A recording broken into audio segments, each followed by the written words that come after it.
It's time now for the observation deck with the greatest of all known Gordos, and this is brought to us by A1 Air and Tylock George Eye Care. We just had the tournament director come over to our broadcast table to welcome us. So that's as high up as you can get, right? Yes. So he comes over and asks us if we need anything.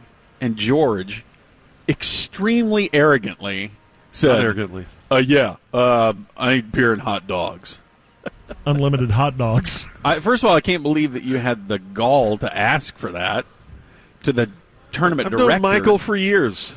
But he's a good P1. He probably heard us talking about beer and hot dogs. He said yes and said, that he'll get him over here. So they're going to deliver George beer and hot dogs. I don't think he thought it was a joke when you said make it snappy, too, at the end. Yeah. Okay. Did you notice how his face kind of looked startled when George said that? I did not say that. Yeah, you did. Your sense of entitlement is unbelievable. And as DJ and I were talking there, he's going to have to get some workers to pull them off of whatever they're doing right now to make you beer and hot dogs. No. Knowing the kind of guy Michael is, he's going up to the kitchen, probably making the hot dog himself and bringing it back down. That's I forgot. I'm sorry, I forgot to mention that. That was another requirement of George's.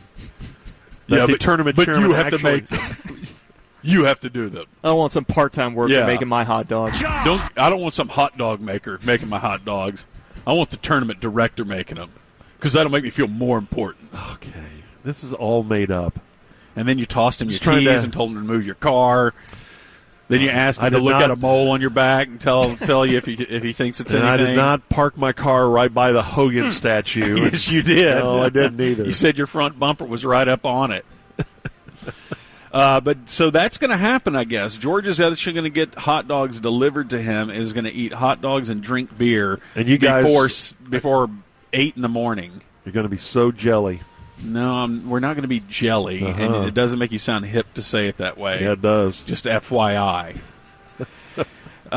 When is the earliest you've drunk and did the beer in your life? Yeah, and we have to distinguish. Breakfast. We have to distinguish. It has to be after you've slept in the morning hours at some point. I think I've had the early morning, like around breakfast beer. We used to do. I don't know if you remember this. I know Junior does.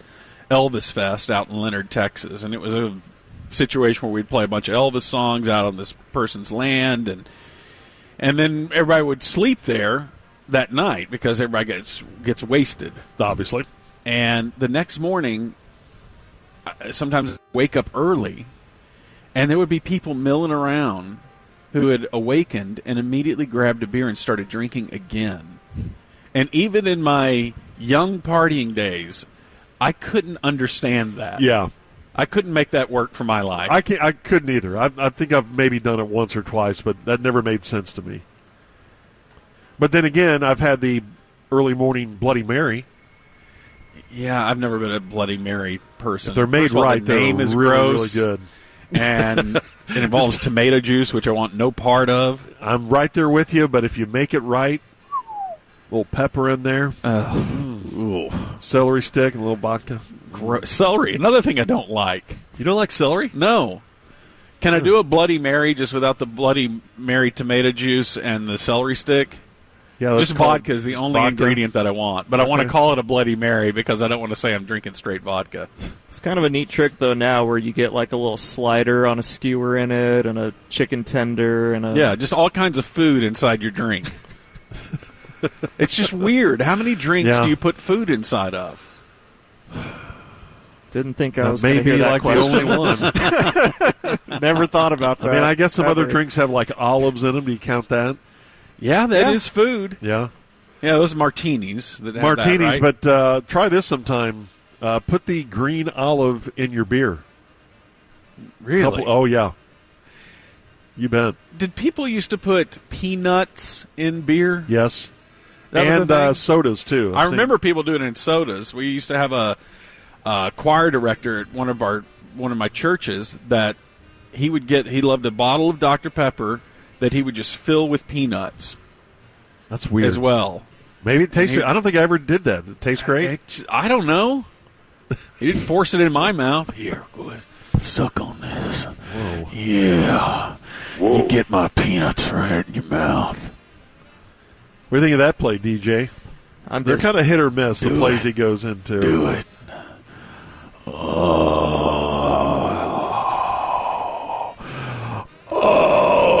Okay, stop. What? It's too early for that. And the way he makes eye contact with you when he's doing it. Kind of like he's waiting for you to laugh, and you kind of, okay, Gordon, I get it. But then when You're you hilarious. don't laugh, I see that I'm getting more joy out of it by you not laughing at it. When I see the stricken look on your face. That's what he does. But yeah, he used to put peanuts inside Dr. Pepper.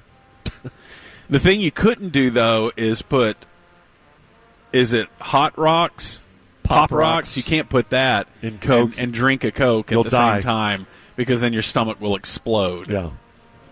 And I believed that. Do they still sell Pop Rocks? Oh, yeah. Okay. What a I haven't weird seen them on the shelf. one-trick pony candy that is. I just remember they came out, and it was like, dude. Why do I have to If add you tried pony in Pop it? Rocks- Can I just say one-trick candy? Sure. I will give you $20 if you ask the tournament director to bring you Pop Rocks when he comes back. Yeah. Also, all right, do this. When he comes back, bring you your 3 hot dogs and your beer, and you requested one brand was not acceptable to you because of recent cultural reasons. You threaten to shoot it if he brings it. Yes. When he delivers that to you, I dare you. You got to look at him as serious as possible and say, "Where are the Pop Rocks? You got this. Where are my Pop Rocks?" I said pop. I distinctly remember telling you Pop Rocks as well, and try to gaslight him into thinking that you also requested Pop Rocks. Well, y'all can't afford candy out here. Has anyone ever spare? requested Pop Rocks? Yeah. What is this? Like not a a rock PGA band? event anymore? You can't get Pop Rocks. I don't know if you can get Pop Rocks as easy as you guys think you can. I think Pop Rocks are in every convenience store. I don't think so. I think you have to go to a specialized candy store to get Pop Rocks. For the first time in our careers and lives, you and I have reached an impasse. It's over Pop Rocks. We finally hit it. I wouldn't have predicted this would have Gordon been and the George issue, aren't but- working together anymore? Yeah, they just hit an impasse on Pop Rocks. Couldn't work together anymore. It's like Pop Rocks. like Oasis. Yeah. Riff. Like, what was the genesis of it? Pop Rocks. It was Pop Rocks. and the availability of them. The in availability of stores. Pop Rocks at the Colonial. That's why Jubb's working 10 to noon now. He said he can't work with Gordon anymore. Yeah, Pop Rocks.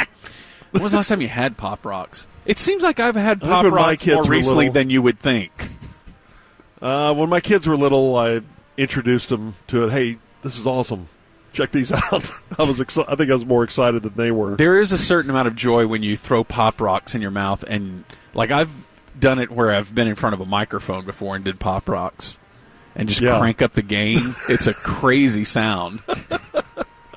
Sounds like you're sizzling bacon inside your mouth.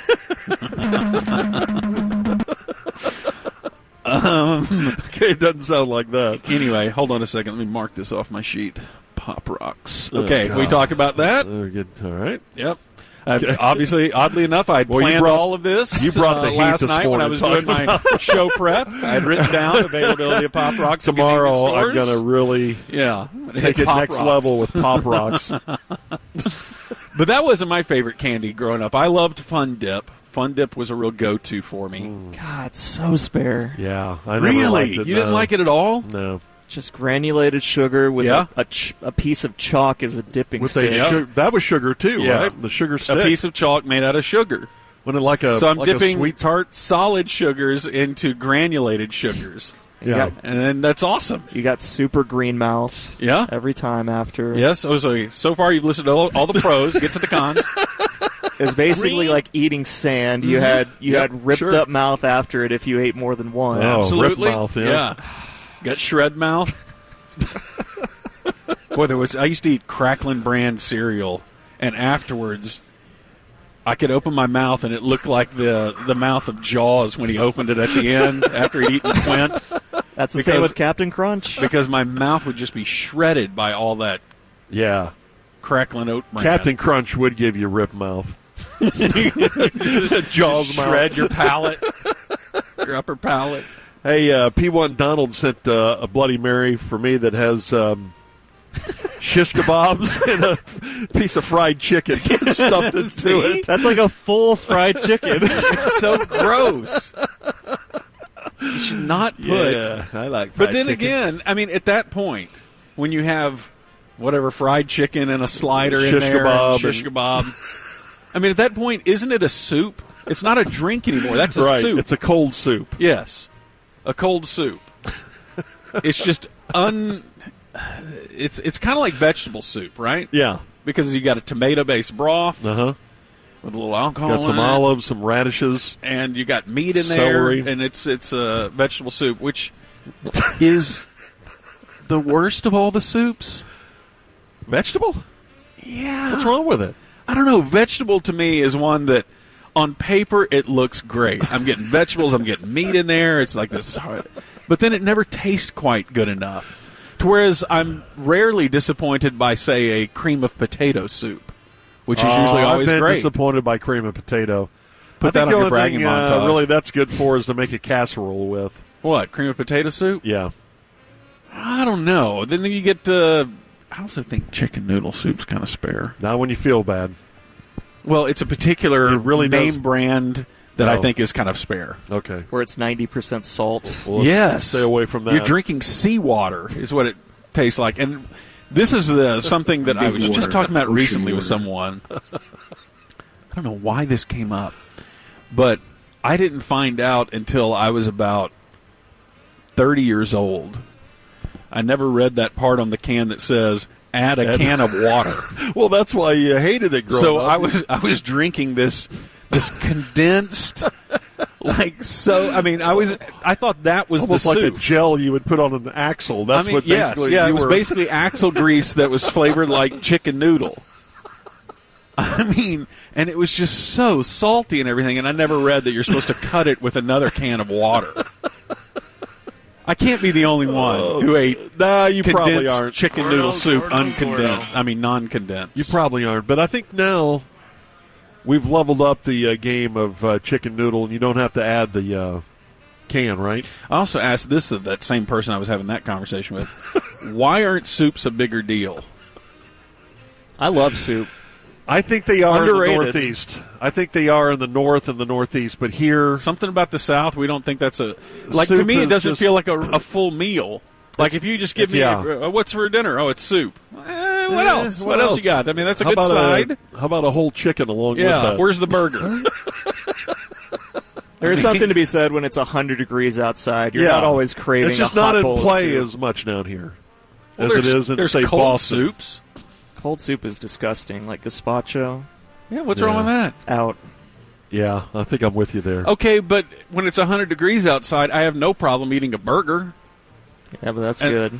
Yeah, but that's hot. Yeah, You guys said you can't eat hot food when it's hot outside, and that's not true. that doesn't heat up your body like soup does. Whoa, wait a second. No, I don't he's understand. he's absolutely right. When Right. you get soup belly, It raises your body temperature. Why would soup belly raise your body temperature more than hot burger? I don't know. you've got the cold lettuce, the tomato, the cold bun. What? That cools it all. Don't put Yeah. that on. Don't waste a burger with putting anything that's halfway healthy on it. Oh yeah, you got to have sliver of lettuce and iceberg. tomato. This is the way lettuce. every burger should only come one way, and that is loaded with cheddar cheese and mayonnaise. That's no lettuce it. or tomato or onion? No, all that rabbit Pickle? food. No, You can also no. sub chili cheese and Fritos on it too. Yes, you can. I'll allow that. Yeah, Yeah. put Fritos right on the burger. Frito. It's so All good. right. Well, that's a stream of consciousness of. Oh, I haven't gotten to my Oh, Dick. content yet. No, you did. You got the Pop Rocks. We're good. All right, 6:33 pants. on the ticket. But right now, it is time for Muse in the News, and it's brought to us by D&M Leasing and All Pro Foundation Repair.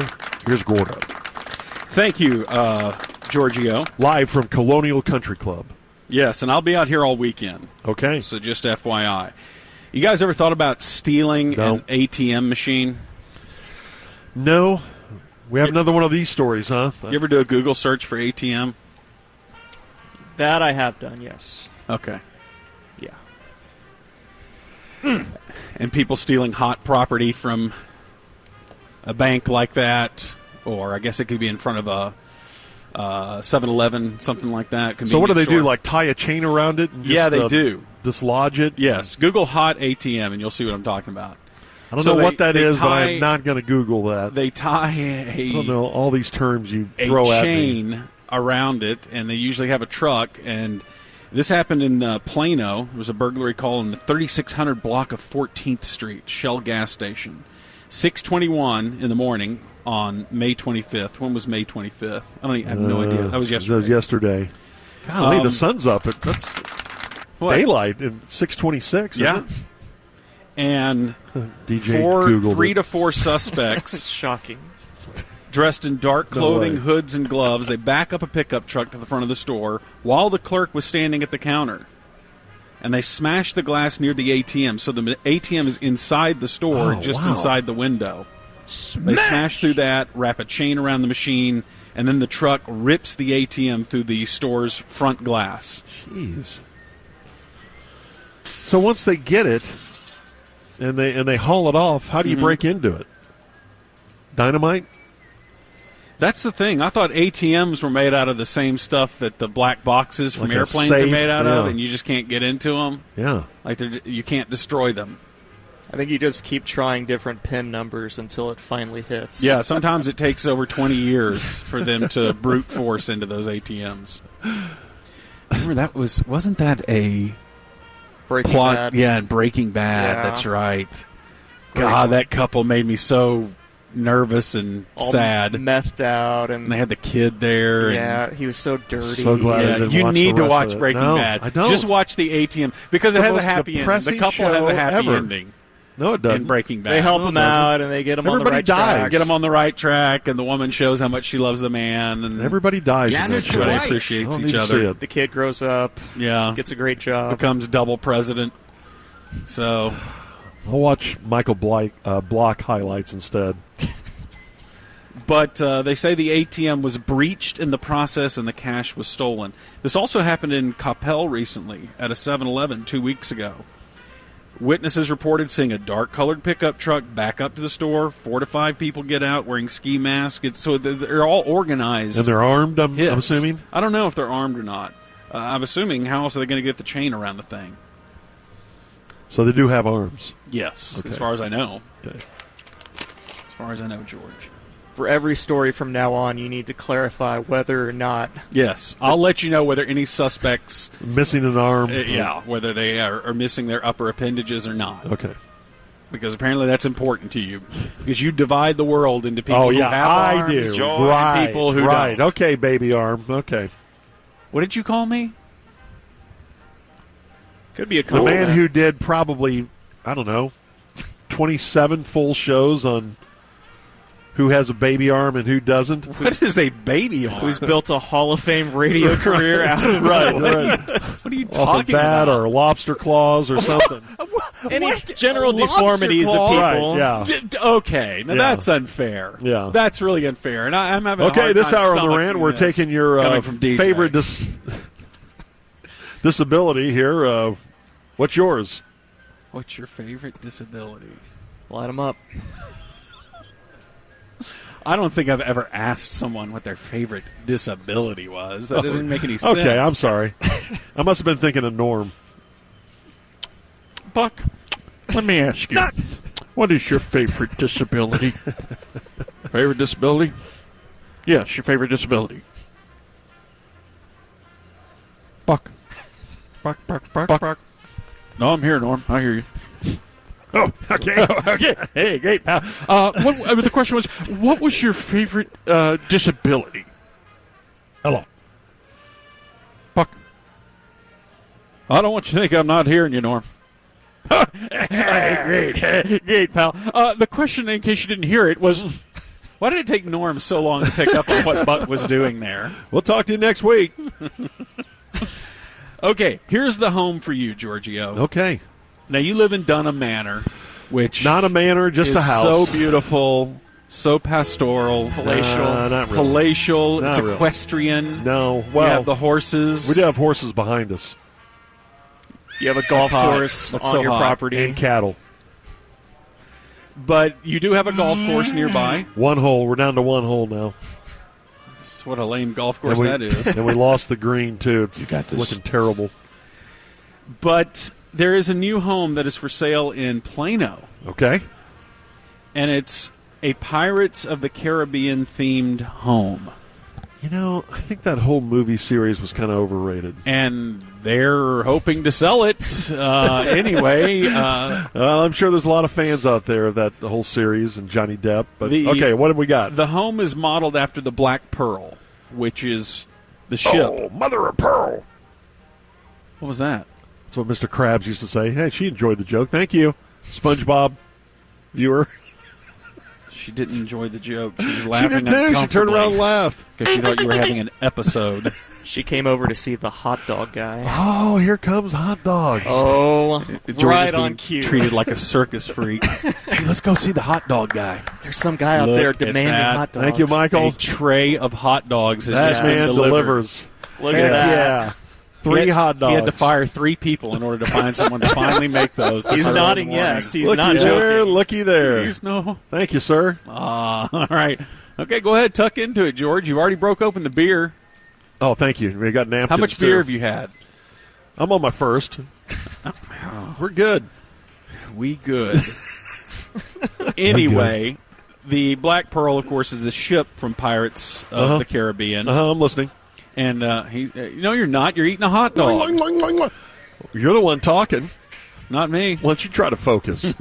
So the designer, the retired interior designer, Jules Farley, I guess worked on this home back in 2013 when he built it. Made up name. Spent 8 to 10 months getting the home to the owner's exact specifications. Wouldn't you like to have themed house kind of money? Yeah, I'd like to have that kind of money. I don't know if I would ever build a themed waste house. the money on what would you do? Yeah, well, if you were to build a themed house, what would it be? Maybe like Junior's would be replicate like replicating the USS Enterprise or something like that. Yeah, I don't know. We've talked about this house before. Maybe the Brady's house. Yeah, that one was pretty I magical. could live there. Yeah, but you wouldn't want to take care of all those kids. That's a lot of kids No. to take care of. I would just go straight to Marsha's room. As the father in the household, you would go I'm not her father. It's just I'm the. You're the stepfather, which is what the show I'm not was. the stepfather Guess that's either. okay, technically. Marsha and I are the same age. I just see if she's still living there. He said it was his first beer, I but am there's so creeped out right now. So if you built a replica of the Look, Brady's man, house, I'm just first making thing you would funny do is radio jokes, Head to Marsh's destroying- room. I mean, you got to christen a house. I mean, so you got to pick a place. Right. Okay, the first thing he would do. it's so gross. And it wasn't just Marsha's room; it was all. Well, three no. of Remember, their she rooms. eventually got her own room. No, didn't Greg she? did. I thought Marsha ended up getting it, and Greg made her go up and down the stairs and trying to What? make her tired of having the room up there in the attic. Oh, But I you're thought- right. I think Greg eventually did get it, the room. From Marsha. All right, maybe I don't remember that plot point. But outside this home is painted dark charcoal gray, and where you'd normally have windows, there's actually cannons sticking out of it. Oh, so it's a Now, neighborhood eyesore. How this guy got it past the HOA, I have no idea. Cannons.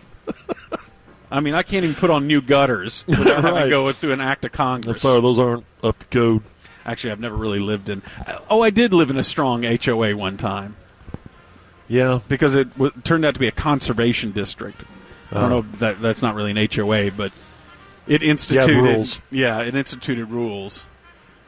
And those HOAs are always the same. We mentioned it before, how you want to have rules for all your neighbors, but you want to be able to do whatever you want with your property. I guess George is looking at the Yeah, it's not that crazy. Pirates Now, of the the inside's Caribbean. pretty crazy with the wood ceilings that look kind of like the inside of a ship. Yeah, you go into the living room and it looks like the inside of a ship. It has authentic shipyard rope in it. Yeah, that's Things pretty like cool. that.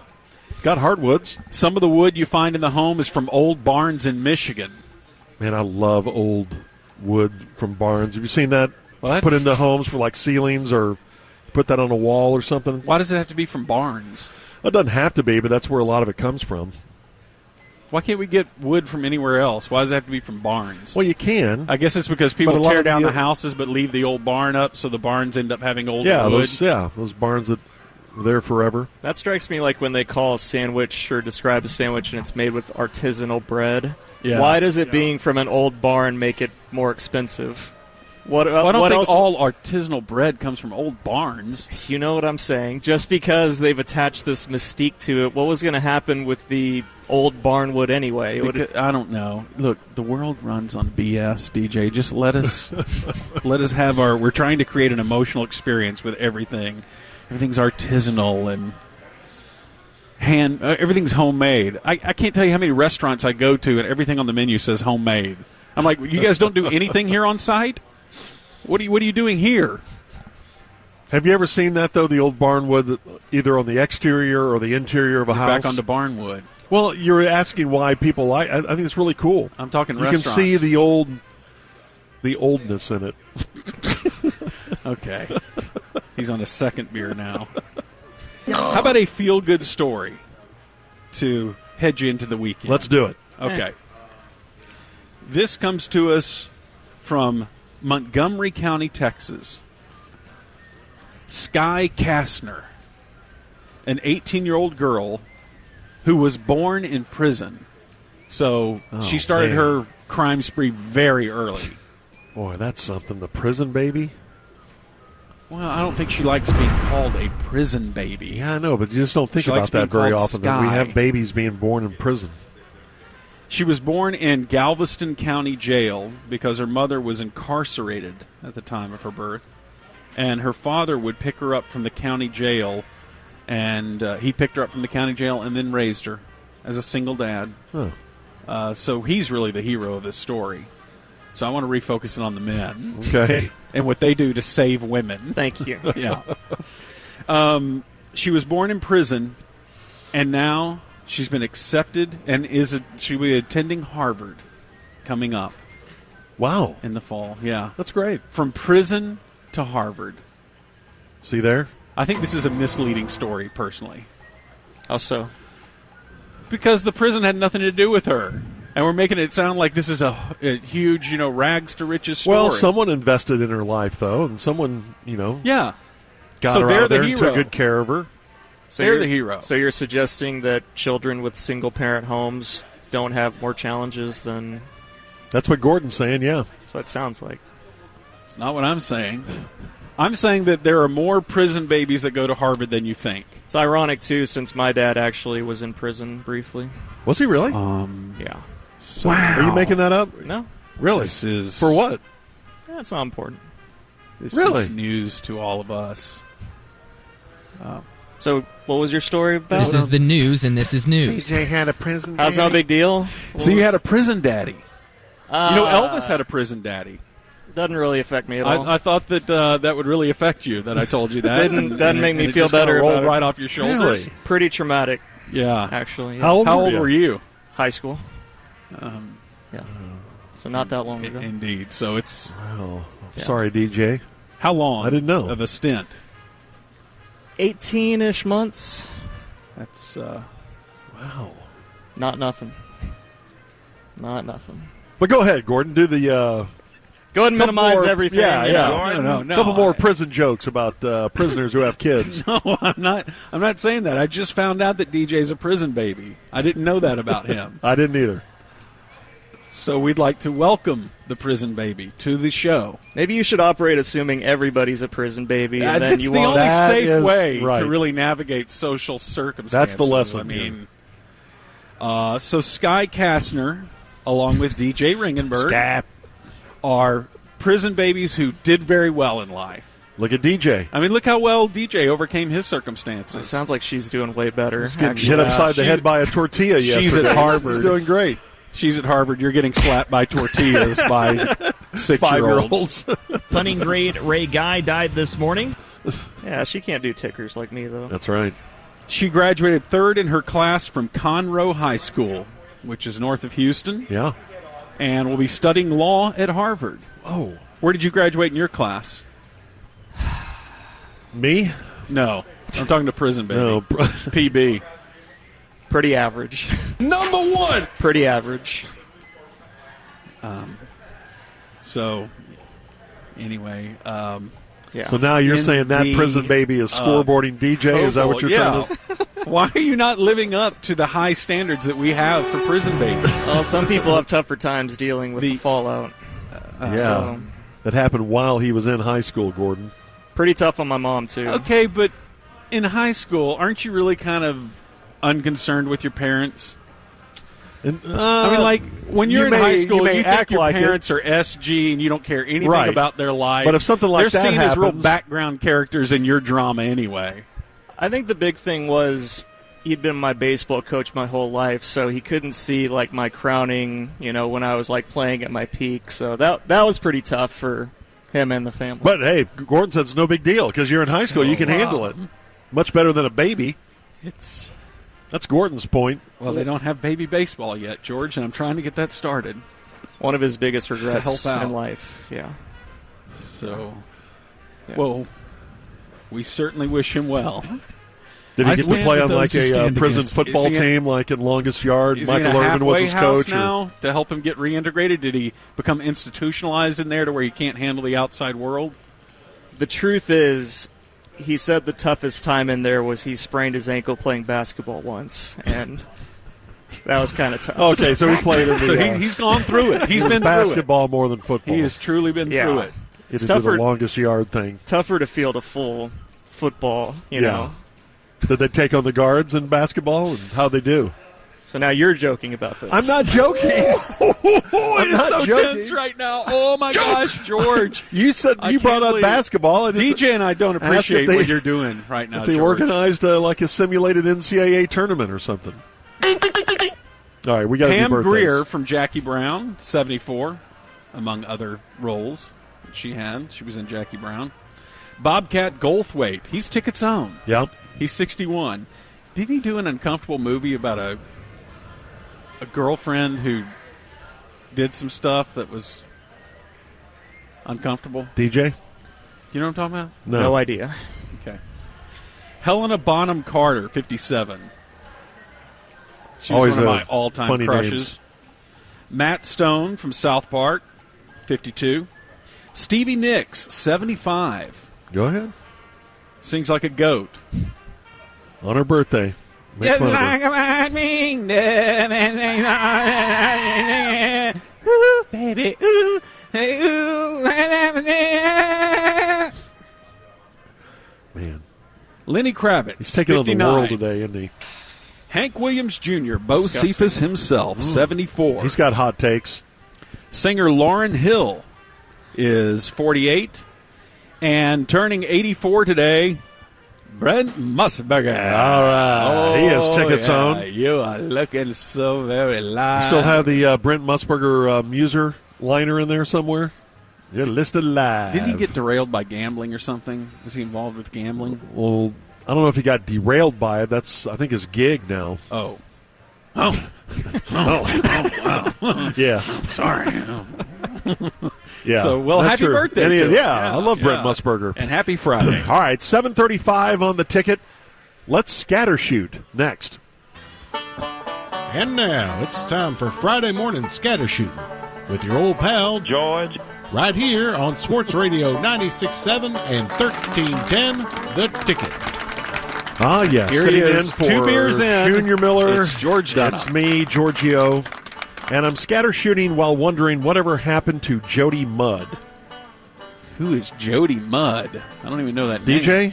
Does he ring a bell? No clue. PGA Tour DJ player, actually bell. won the 1989 Byron Nelson Golf Classic. And I haven't really heard much about him since. And I do think he DJ was didn't remember that. a descendant of Dr. Mudd, who treated President John Wilkes Lincoln. Booth. Yeah. And that's where the why saying, we get the saying, Yeah. his name is Mudd, which I never even knew about that saying until Bugs Bunny. Really? My name is Mudd. That's what taught you history? Yeah. Okay. I never heard that. And Roger Mudd is related to that Is he? doctor. Okay. Yeah, it's a pretty unusual name. Have you known any Mudds outside of those famous Mudds? What? George has had a few famous I'm Mudds fine. I'm fine. in ticket history. All right, the Rangers have had their share of bullpen problems this year, but Will Smith has been pretty darn good as the Rangers closer the last few weeks. Our neighbor from Sports Day, DFW, the Dallas Morning News, Evan Grant, had the note that Smith's save on Wednesday night was the most challenging save in Rangers history by the numbers that gave DJ tired head when I brought it up yesterday. Have you seen this? Have you seen the details of this? A little bit, yeah. Okay, I did all right. see, yeah. Well, Smith entered the 8th inning with 1 out, the bases loaded, and the Rangers are up 3-2. According to Baseball Reference, Will Smith aided the Rangers win more than any reliever in Rangers history. Smith's winning probability added is WPA. Made up stat. Evan Wrights provides context to how much a player contributes to a game. Smith's 5-out save was a WPA of 0.59, the highest WPA save in Rangers history. Previous high was a .53 by Jim Ewu Kern in 1979. That was an old-school save of 4 innings, which to me sounds like better than a 5-out save as far as contributions to helping your team win. It must have been a blowout game. And also weighing this versus, haven't there been stretch run saves that have been a little bit more important? Yeah, I would think so. But no Ranger, apparently, according to Evan, has come close to that .50 WPA mark in a relief appearance in the last 30 years. All right. Also in baseball, from the Atlantic League, the Long Island Ducks signed a right-handed pitcher this week. His name, Kevin Quackenbush. I thought I'd just say that before Norm got to it. It's an actual signing by the Long Island Ducks, Kevin Quackenbush, right-handed pitcher. That is actually a fact. It's not a wisecrack. I hope that you were going to duck that punchline. Oh, my God. I'm going to be sending you my bill for having to listen to that. I'm going to charge you. Hey, Quackenbush is the only person I've ever known named Quackenbush was Groucho's character in Duck Soup. Was he Dr. Quackenbush or Professor Quackenbush? I think it was Professor Quackenbush. Okay. I think. Or is he... There was also a character named Hackenbush, wasn't there? Oh, maybe that's what I'm thinking of. Hack. What are you hacking? Yeah, okay. Hack at a bush. I've got one other Long Island Ducks note, I think. Yeah. I think that was the team... So do I, but DJ, you go first. Yeah, I'll go first.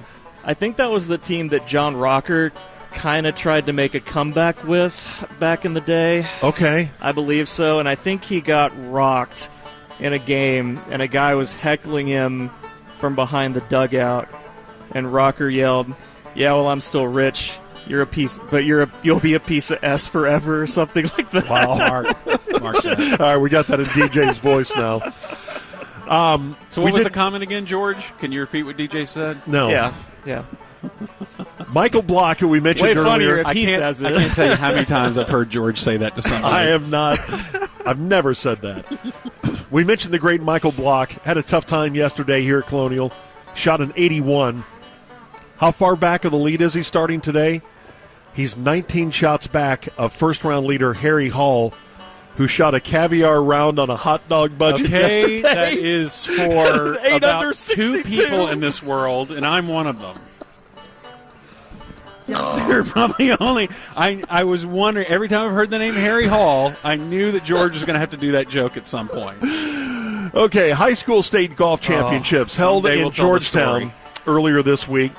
Individually, Class 5A, Frisco Wakeland's Luke Colton finished second, a 2-day total of 5 under 139. Colton's only a freshman, and he was the only freshman to place in the top 10 in Class 5A. Frisco Wakeland, as a team, finished third. And 6A Ethan Fang on Plano West, he finished second as well, a 2-day total of 8 under par, scores of 67, 69. Really impressive for Fang. Back when I played high school golf, if you were 1 under, you were probably a state champion. This kid was 11 under. He was 8 under. He was 4 shots back of the winner, Adam Villanueva from Austin Westlake, who finished at 12 under par. And that is Austin Westlake's 6th straight 6A golf title, and now a record 9th state golf championship. Their coach, Callan Noakes, now retiring as a golf coach, to be the athletic director of the Eanes School District. I just talked to Coach Noakes last weekend at an Austin area party. What he had to say. We had a great talk. We had a great golf talk. Hey, do you know if Pop Rocks are still sold in he did stores? not mention Pop Rocks, but he is maybe the most successful golf coach in Texas high school golf history. I can kind of relate to those junior golfers. When my dad went to prison, I had to take a job as a janitor at a local golf course. Not even a country club, just a muni. Yeah, that's really So I saw some great golfers there, I feel like, at the time. Okay. I'm sorry, DJ. Aspired to someday. I'm glad you're letting it all out here this morning. The NFL has adopted a new fair catch rule. Are you aware of this on kickoffs, DJ?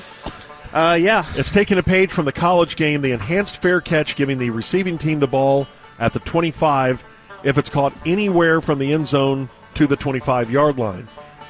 It's a safety idea. Statistical models predict it could lower concussions by as much as 15% in the National Football League. Nearly twice as many head injuries occur on kickoffs. Apparently, a number of coaches and players were against this rule, but the owners passed it.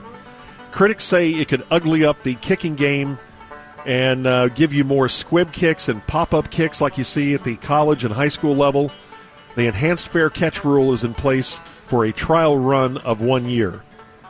I don't think it's going to make that big a difference. Aren't you kind of defeated when the fair catch is made, though, at the 15-yard line? Seems a little cheap. Yeah, for sure. You should be able to take advantage of that if you're the return team. But if it does have a lot of hang time on it, you ought to be – to me, it's taken away a really good strategic element of the kickoff. And maybe I'm reading it wrong, but I think this is just going to lead to more fair catches. I think this is just going to where the return game goes out. Yeah, I think that's why special teams coaches and special teams players would be against this, because all of a sudden you're kind of eliminating their jobs. Yeah. Why do we need a high-paid special teams coach whenever all they do is fair catch it and get to the 25? Well, I guess you could try to enhance it by landing it at the 26, a pop-up kick. I guess. Or and make the guy, man, am I at the 25 or at the 26? Can I fair catch this or not? I don't know. We'll see. It may only be around for 1 year. Wheels off criminal file. 4 juveniles were held in a Maryland jail charged with auto theft. When their guardian came to pick them up from the police station, he rolled into the parking lot along with another vehicle. They parked in parking spaces right out in front of the station. A nearby police car ran a check of the plates. It turns out that both of those Hyundais were stolen. Those 2 drivers were approached. They tried to bolt and hide. They were found, arrested, and thrown in jail along with the juveniles that they went to pick up. I do have a golf story for you. Okay. I want to hear a golf story. I'd love it. Okay. Oh, DJ sounds like he may be out on it. Okay. So a guy is walking into a clubhouse, and he notices a friend of his sitting in the corner, and he's wearing a neck brace. He sat down, and he said, what happened? He said, well, I was playing golf, and I hit my ball into the rough. That's what his friend said. And he said he met a lady who was looking for her ball, too. So he found his ball, and he thought he'd give her a hand, and there was a cow nearby. And he noticed that every time the cow twitched his tail, there was a flash of white, so he thought it may be a golf ball. So he went over to it, lifted the cow's tail, and sure enough, there was a ball. And so he called out cow's rear end. Yeah. And so he called out to the lady as he's holding up the cow's tail, "Ma'am, does this look like yours?" And the guy said, "And then the bitch hit me upside the neck with her driver." Oh, my God. And that's Scattershooting. I hope Junior is back next week. I cannot Thanks for hanging out with your old pal for another edition of Friday Morning Scattershooting. We'll see you next Friday. 12 right women here within Sports earshot. Radio 96.7. They walked out. No, they're right there. Yeah, no, they're right there. There's a feminist group meeting that's happening right in there. All right, let's have some more laughs in the emergency break of the week here in 4 minutes. It's time for the emergency break of the week. Everyone just but my wife wanted to dance to it. Oh my gosh, I love this song, and we were the only ones out there dancing to Tennessee Whiskey. That moment when programming is brought to a complete halt by a wheels-off comment or technical meltdown. Go ahead, Norm. So how many of y'all watched the coronation this week? Well, that's a pivot. No. What are you doing? No. Take that off. I do I just had a question. Sports Radio 96.7 13. Hell no. I'll ask tomorrow, lad. Fort Worth. KDCK FM Flower Mound. A Cumulus media station. Let's see who yanked the break the hardest this week on the Little Ticket. Yes. Let's just see who yanked that e-brake the hardest. And this e-brake, this award-winning segment, is brought to you by Hiley Mazda of Hearst and Arlington and Crawford Services AC and Plumbing. You excited, DJ? Dream come true. Be a part of the e-brake? Oh, yeah. Well, candidate number one, this guy has had an incredible season. I think he has the midway lead for Player of the Year in e-brake, and that is Dan McDowell. Was 2022 supposed to be the year of Dan? I don't think it was supposed to be. I think it just was undisputed. It just was. The year of Dan. Well, maybe 23 is as well. This is a bit controversial because they maybe jump on him prematurely here. But you make the call here. This is Dan, and I don't think he knew exactly what a polo shirt was on the ticket. Yeah, and I think they make them pretty affordable. Just the standard issue uniform that you get from and it doesn't have to be a tie company. or anything, just, whatever.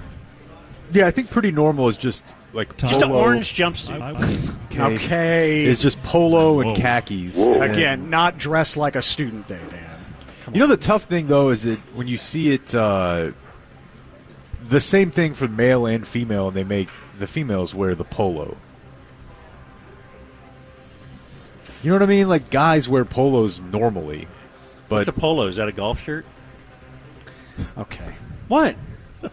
No, isn't a polo? Is a polo button down the whole thing? No, Dan. It doesn't button down the whole. So thing. it's a golf shirt. Yes. It's a golf shirt. Sure. Okay. It's a common synonym. There are dress for shirts, a golf shirt. But if you told me, "Hey, go put on a polo," I'd be like, "Oh, all right." What's that? T-shirt? Well, I knew it wasn't a T-shirt. Because that one's Dan got right there in the marquee. But they do have T, the. And he can. What do you call a dress shirt? The short sleeve, white dress shirt that's buttoned down. It's just a button down. Yeah, I think you just go button down. All right. Okay, well, I knew it was a golf shirt, and I wanted a little confirmation from my friends, and all I got was Eston. Well, you deserved it. What do you think? What a thrill for Teddy Emmerich to be sitting in studio. It's like being at a game and seeing a perfect game. Right. Like you happen to be there. He shows up, and all of a sudden the guy is on his game, doing what he does. Now, to clarify, is calling a collared short sleeve shirt like saying Kleenex? Like, have we just called it a polo because it's the Polo brand? I'm not sure. That may be the case. That may be. They're synonymous, though. I mean, when I hear polo, I know exactly what people are talking about. Yeah. And that's how, regardless of the company, they list it as polo shirt. Right? So it must be a generic name, too, though. Because even before the brand, that's what people played polo in. Maybe so. The same type of shirt you play golf in. You're wearing a polo it's like shirt. the handle of a pant. That's a button down. No, that is a button down. Yeah, I button see down now. kind of thing. And I've got a golf shirt on, so. I guess but not a polo. Polo? I don't know. I don't think that's a polo. Maybe we're wronging Dan. I don't know. But he's up for it. It did stop down the show, so he is candidate number one. Okay, Gordo witnessed this one. This is Jake from the Hang Zone. And as he's doing a live spot, dealership is the word he's looking for. Dealership. I test drove all 4 of these crossover SUVs a few months ago, Gordon, and they are I want a Mazda. Where do I get a Mazda? Well, I'd like you to go test drive them, and you can set that up at HileyMazdaHearst.com or HileyMazdaArlington.com. Fully remodeled, revamped dealerships. Whoa. My goodness. Top of the line. So go check out these great rates right now at Hiley Mazda. Here's Hiley Mazda of Arlington, Gordon. Our fine sponsor of the e-brake. Was that shocking to hear that? Oh, my gosh, yes. I mean, it was like not even ambiguous or anything. It was just dealer and then the S word. Gordo I didn't ask you, bitch. He is a toxic gas leak. If he's just in your presence, something you just can't happen. function. It's going to be wild. Yeah. All right, one more time. I test drove all 4 of these crossover SUVs a few months ago, Gordon, and they are I want a Mazda. Line. Where do I get a Mazda? Well, I'd like you to go test drive them, and you can set that up at HileyMazdaHurst.com or HileyMazdaArlington.com. Fully remodeled, revamped dealerships. Whoa. My goodness. My goodness. Top of the line. So go check out these great rates right now at Hiley Mazda. First, Hiley Mazda of Arlington, Gordon. My goodness. I love the my goodness. There's Jake, candidate number 2. By the way, I'm not the only one eating hot dogs here this morning. Norm has found the hot dogs. And looky there. Looky there. Free 9 o'clock hot dog. That was the one, Norm, they said fell on the floor. Don't eat that He doesn't care. He doesn't care. Speaking of Gordo, sometimes he tries to loop other characters into his live spots, and he regretted it after bringing in, I guess, a character now known as Muppet Man. Why don't you switch your business phone to Spectrum VoIP and save a guaranteed 27% off that bill? What? 27%? Yeah, grab your bill, go to SpectrumVoIP.com/P1. Switch over to a great P1 company that takes care of their customers. Their customer service is like none other. I think the owner played high school football. Are you a Muppet, or what are you? I don't know. You wanted to have me on. Why don't you try to focus? Okay. SpectrumVoIP.com/P1. Texans supporting Texans. Go with Spectrum VoIP. You asked for him. You do that to me. I didn't need him at the end of the spot. Just yeah. A little casually. Little verbal murmurings back there. You shouldn't stop down when you asked and he didn't really say anything that shocking. I've heard that as a copy point before. Oh. All right, so is it Dan not knowing what a polo is? Jake trying to say dealership? Or Muppet Man? 888-787-1310.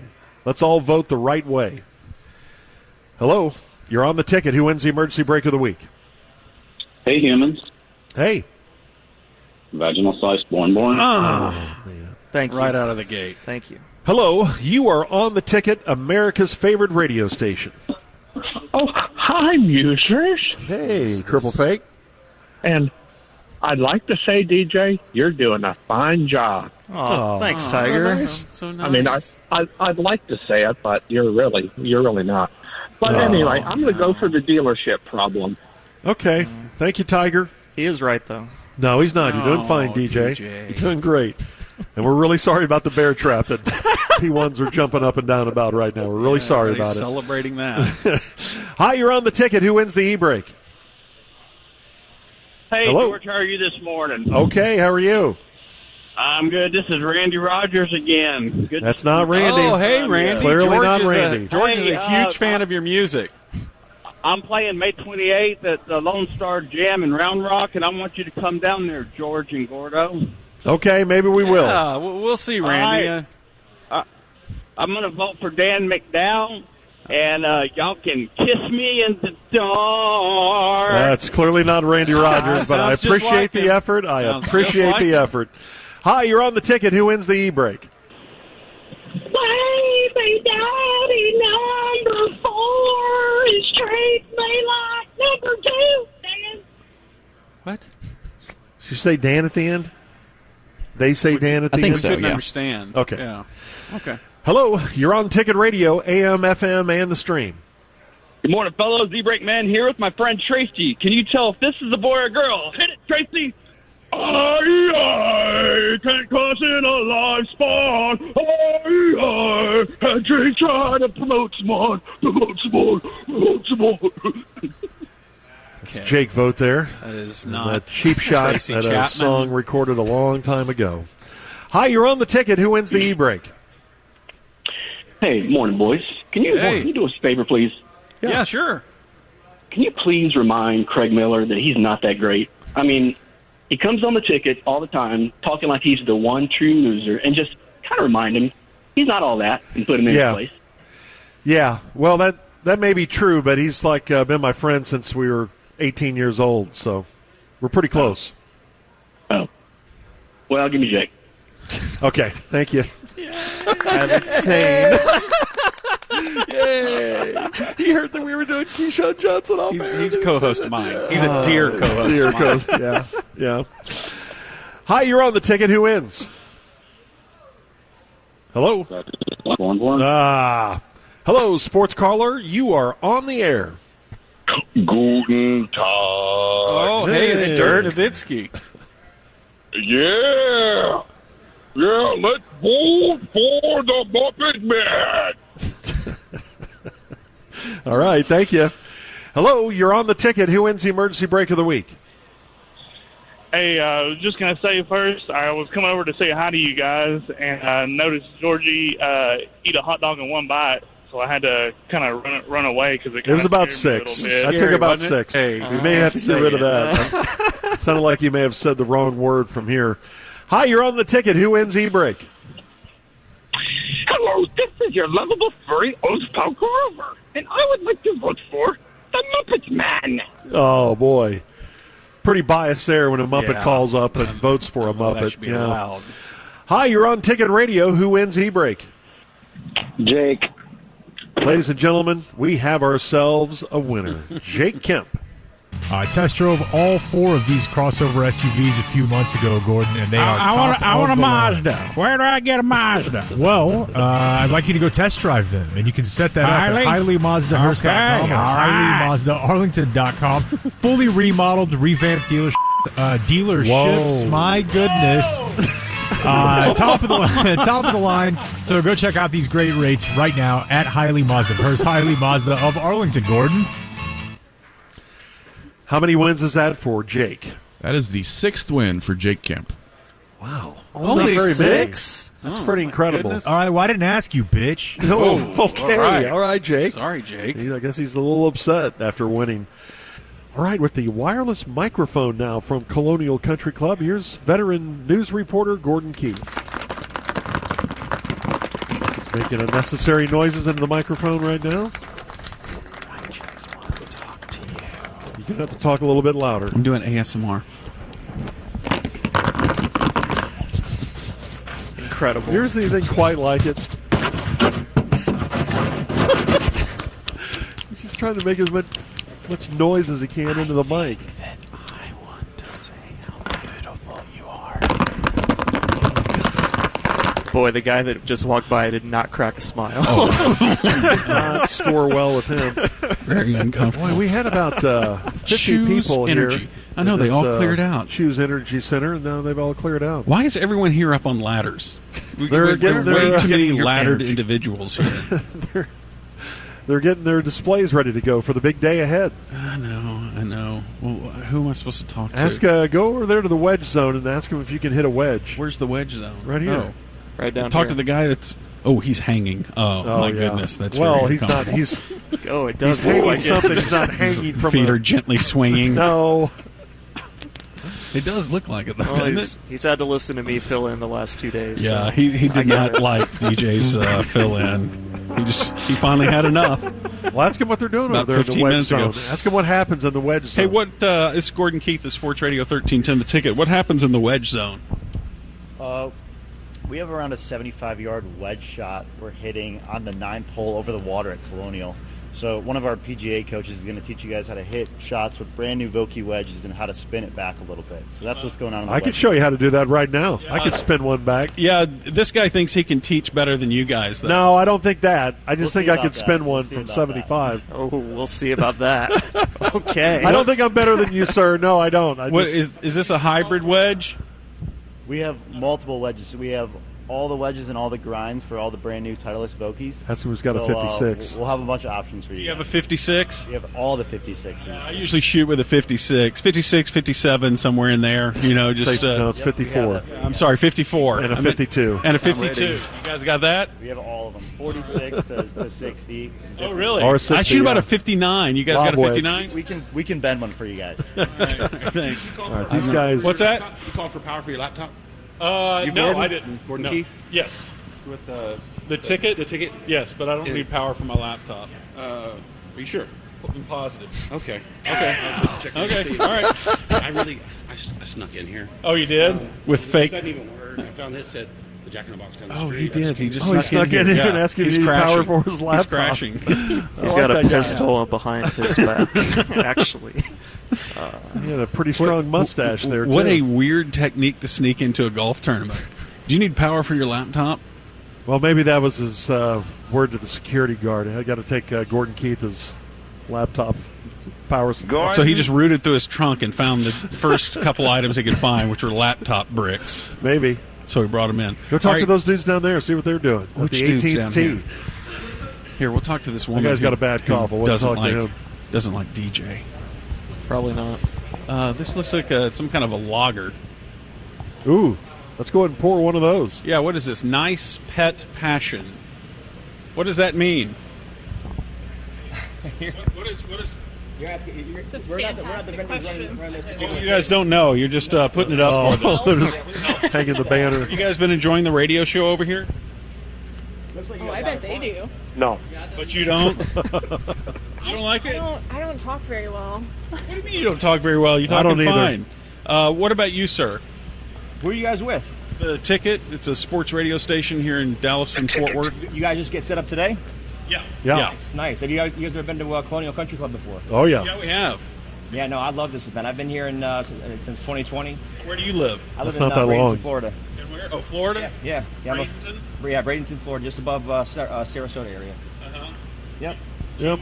Who? Sarah who? Sarasota area. Oh, yeah, the town. Sorry about that. Yeah, cool. And how long have you been working for the... I've been with Golf Tech Events since 2020. Uh-huh. Yep, and... have you ever met any PGA pro? Yeah, I met a couple of guys. I met See a DeSantis guy? I met JT a couple times. I met that's Justin Thomas. Never met Tiger. Would love to meet Tiger.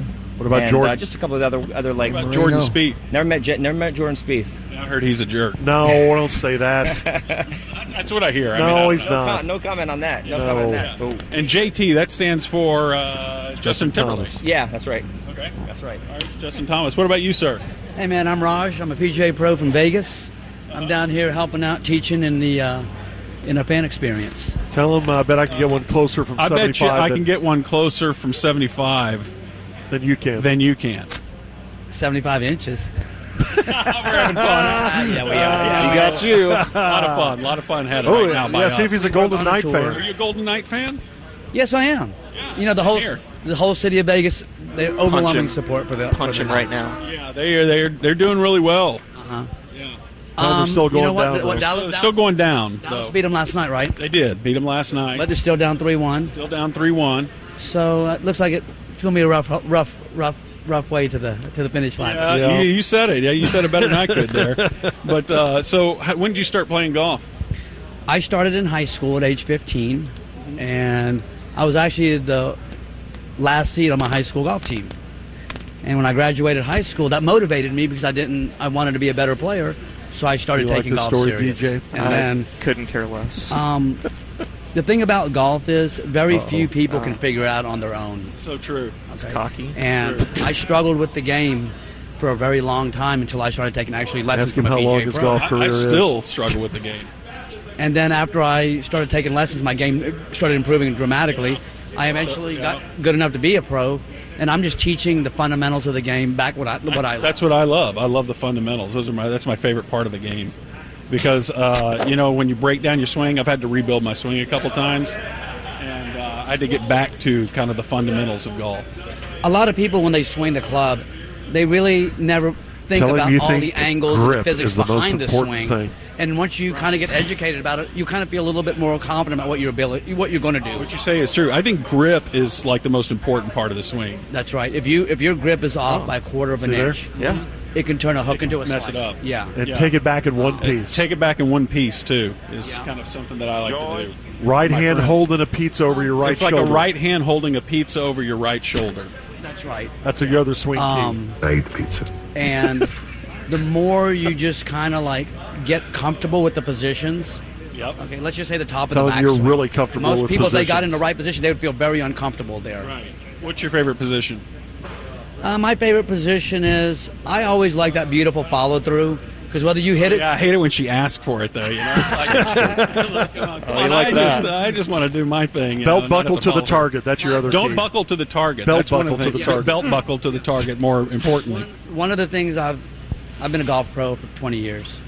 So we got to talk to One of Razor. the biggest things you notice when you watch the PGA Tour players, you see a lot of different grips and backswings, but they all have the full follow-through finish. Right. Belt buckle to the and target. A lot of amateurs, buckle to the target. Which is a lot of she amateurs. likes. You'll see them a great backswing, but then they right.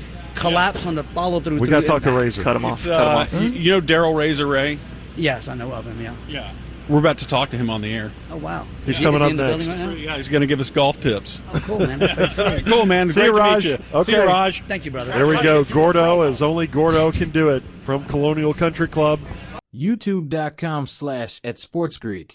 All right, it is time for Gordo's Corner, brought to us by Tylock George Eye Care and A1 Locksmith Security and Safes. What's going on over there? Everything. Are you laughing? I'm not laughing. Okay, before we get to the feedback from our dear, sweet listeners, and George loves every one of you. You bet. We need to get to a song. A brand just any new song. Yeah. that is being debuted, world debut on the ticket right at this very moment. Whoa. Yes, now, this has been produced by renowned musician, songwriter, and producer Shay Taylor. You may hear from Avery Johnson and Barney the Dinosaur on this. What? Okay, hold on. This is a cabin cut production, and I think you may be somewhat amused by this song the first time you hear it. You will dog cuss it within the next couple of weeks. It's going to be one of those annoying earworms.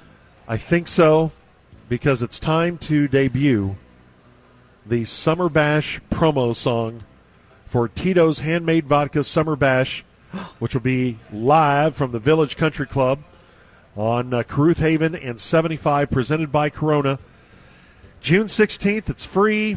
The Hang Zone's going to be there. We're going to have round tables, the ticket time wasters. Always a good time at Summer Bash, and it's time to promote that free good time that's just a couple of weeks away.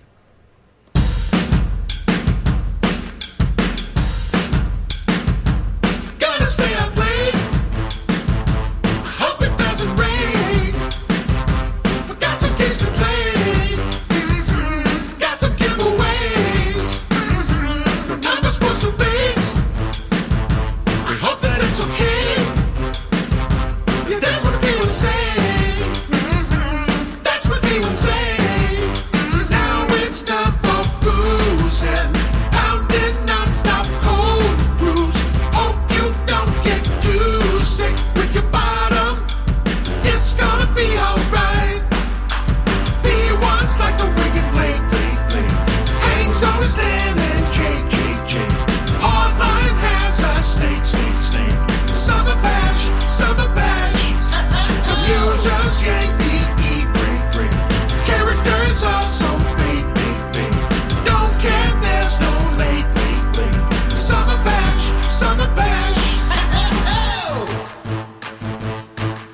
So, yeah, I'll apologize ahead of time. That is going to wear you out over the next 3 weeks or so.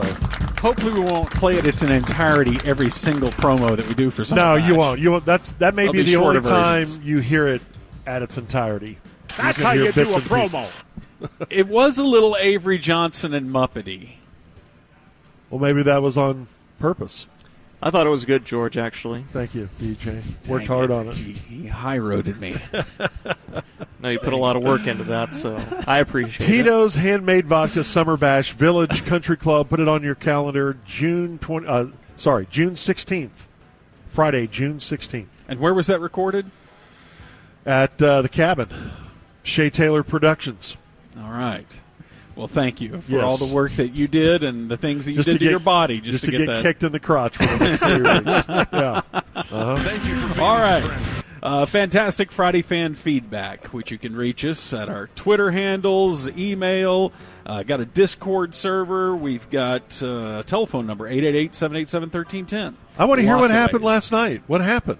What do you mean what happened? On your Twitch. I heard it got, really We just did a real. Twitch. We just did a Twitch stream. Yeah, but I heard that it got, emotional. Yeah, it did. It got a little emotional, and there were tears involved, and that.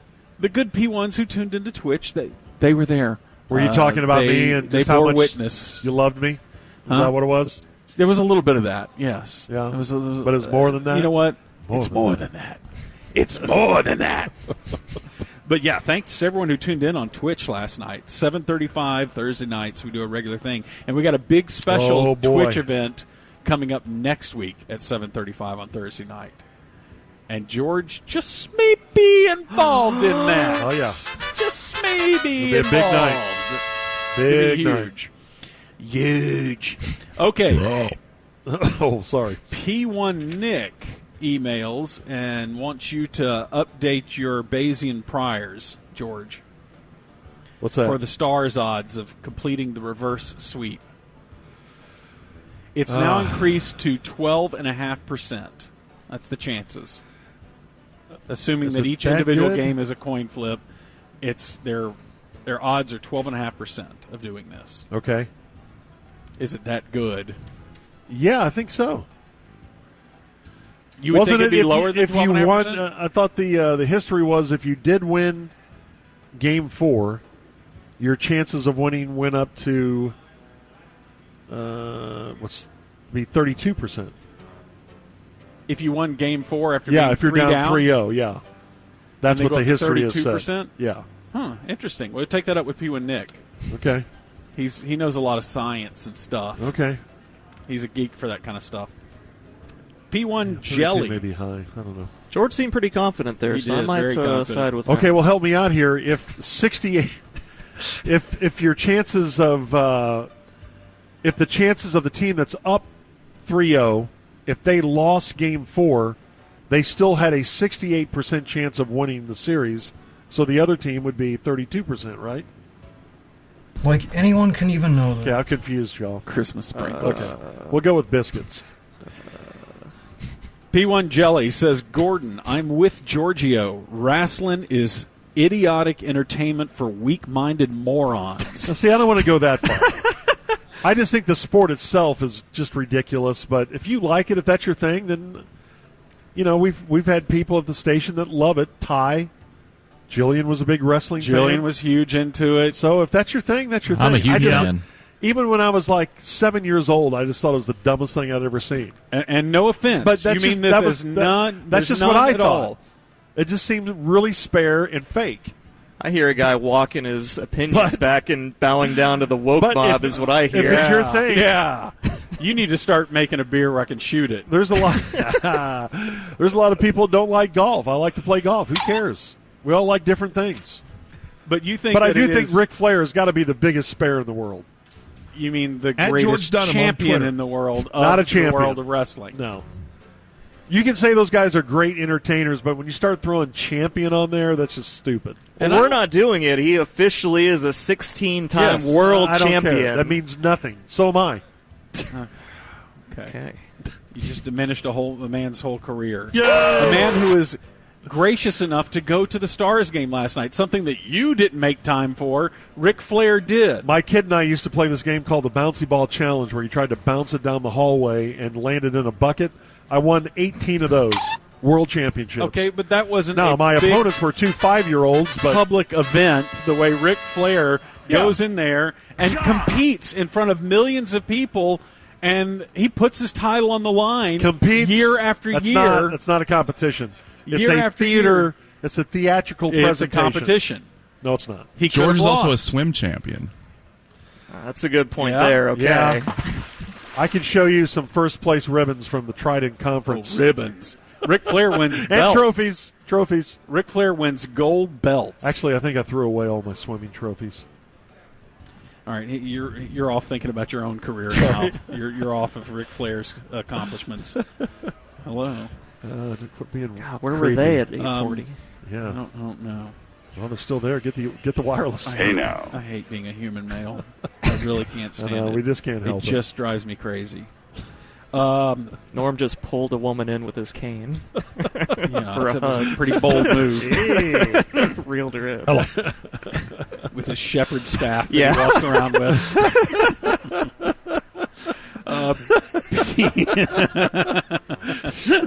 Okay. P1 Kelly is talking about Tina Turner. I don't know whether Kelly is male or female. I think it's Why would you try to decide? Yeah, why does it matter? I don't know. I'm sorry about everything. She says Tina was widely considered to have Tina Turner, widely considered have the most beautiful legs of any woman alive. I would back in agree her with that. prime. I would agree with that. Oh, DJ. Yeah, DJ wasn't quite born until agreeing after with she it. performed. Yeah, he's got a hot take on it. Have you seen her legs? I've done some research. Her since her passing. 83-year-old legs. Yeah. I mean, how was she in the 80s? She was in her 40s, right? It's none of our business how old she was in the 80s. I don't We're see going to do a age. show or we're not going to do a show. She insured her legs for $3.2 million. I believe it. Monty is punching himself right now. If only he had thought He to did insure not his think legs ahead. first. If only Kevin James had told him to insure his legs. Yes. He would have had a replacement leg in no time. He could have owned the ticket. Mm-hmm. Yep. Fake leg.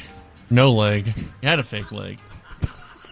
This is an interesting question. Should we... Cray Trace breakdown of the whole thing. I had a friend of mine, this was 15 years ago, that seriously encouraged me to insure my voice. Yeah. And I thought that was the craziest thing ever, but he was a professor, and he had a surgery that damaged his vocal cords, I remember you and telling he me could about not that. Yeah. teach anymore. Wow. And I bet you that the insurance on it, like insuring whatever it is that you use for your work the most, in our case it's the voice, that it would not be very expensive insurance. Yeah, I don't know. Because the chances of it happening are so low, of something happening to damage your vocal cords and you can't talk. Even after they took a look at me, maybe a little bit higher premium. He's about to have something catastrophic happen to him. He looks like he's on the brink of catastrophe. I see tubes in his future. Whoa. Sorry. Gosh. Throat tubes? I'm sorry. Yeah, maybe. That's sorry about that. Yeah, sorry. Take a break from P1 feedback just to mention I wanted to promote Dave Lane is having his prom tonight. Oh, that's tonight. Yeah. At 9 p.m. on the ticket. Yeah. And love it. Good buddy Dave is putting on. That's always entertaining when he holds an 80s prom. Yeah. It's great. So that's tonight on the ticket at 9 p.m. Tune in for that. P1 David says, "Hey, Jordan, I am a chronic and well-established drinker of beer with peanuts inside it. Okay, there it is. And while I have no idea if it makes the beer taste any different, the real benefit comes from eating the little drunken peanuts along the journey of drinking to forget." So he's... Yeah, I hear you, pal. Oh, my. He's... Again, I throw got out some the things he green wants to forget. olive in the beer. That is really good. Throw a couple olives in there and gives you a nice little taste. P1 Michael heard us discussing Pop Rocks earlier in the program. We weren't discussing it. George was demanding that he be brought Pop Rocks. He be served Pop Rocks. That's all Gordon had written down for his content for an entire segment. Michael says, last year I experienced Oreos with Pop Rocks in the creamy center. Yes. I saw, remember when I said what's happened to Oreos? We did that segment. Yeah. You did a whole segment, what's happened to Oreos. We did 15 minutes on that. And, yeah, they put Pop Rocks in the creamy filling. Michael says, I can't explain how American I felt the moment a firework went off in the air. He was at a celebration. While one was going off in my mouth. Oh, yeah. What? The only thing I was missing was a beer helmet while firing a 12-gauge. That would have been the ultimate American moment for him. P1 Ryan. Great Stars-winning morning, Gordo. Alamo Drafthouse has an amazing milkshake with food in it. We were discussing Bloody Marys and how unusual it is to put food into a drink. What do they put, the cake? common way it's consumed. So I guess Alamo Drafthouse has a milkshake that has churros, donut holes, and a snickerdoodle inside. Yeah. Heck yeah. So good. Boom. It's 1,600 calories. It's okay. Hey, it's your daily allotment of vitamins and calories. That is just my daily allotment of churros, though. If you spread that out over the course of an entire day, you'd be fine. You're fine. Yeah. Sure. Nothing wrong with And it. run a marathon. And then finally, you get this from P1 Amanda. She says, this is the best day ever of the year. Why? May 26th.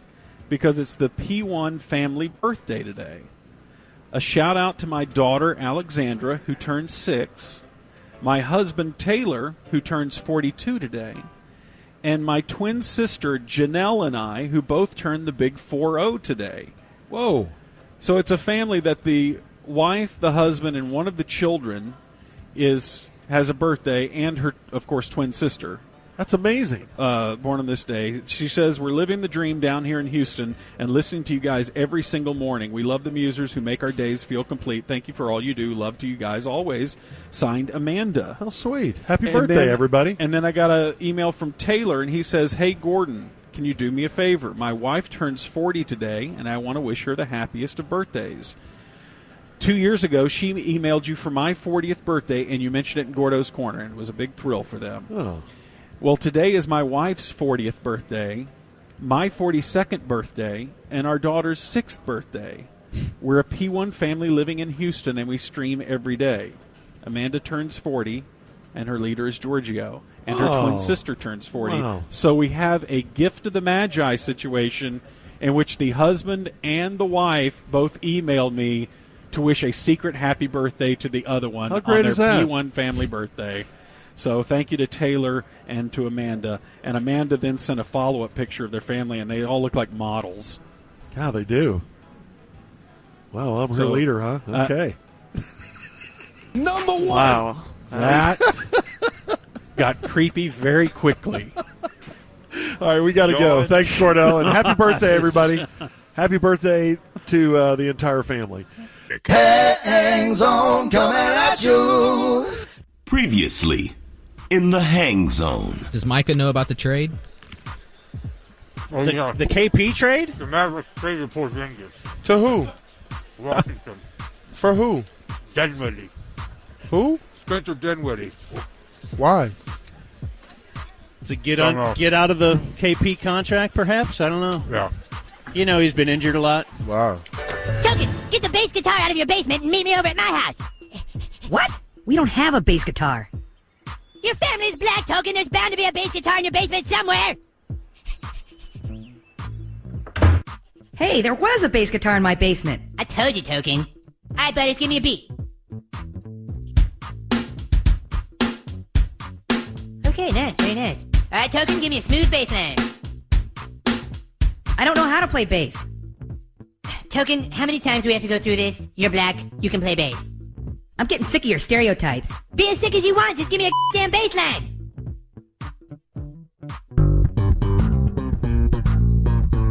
Damn it. You have 2 sons, one of whom I know very, very well, your son Bart Jr.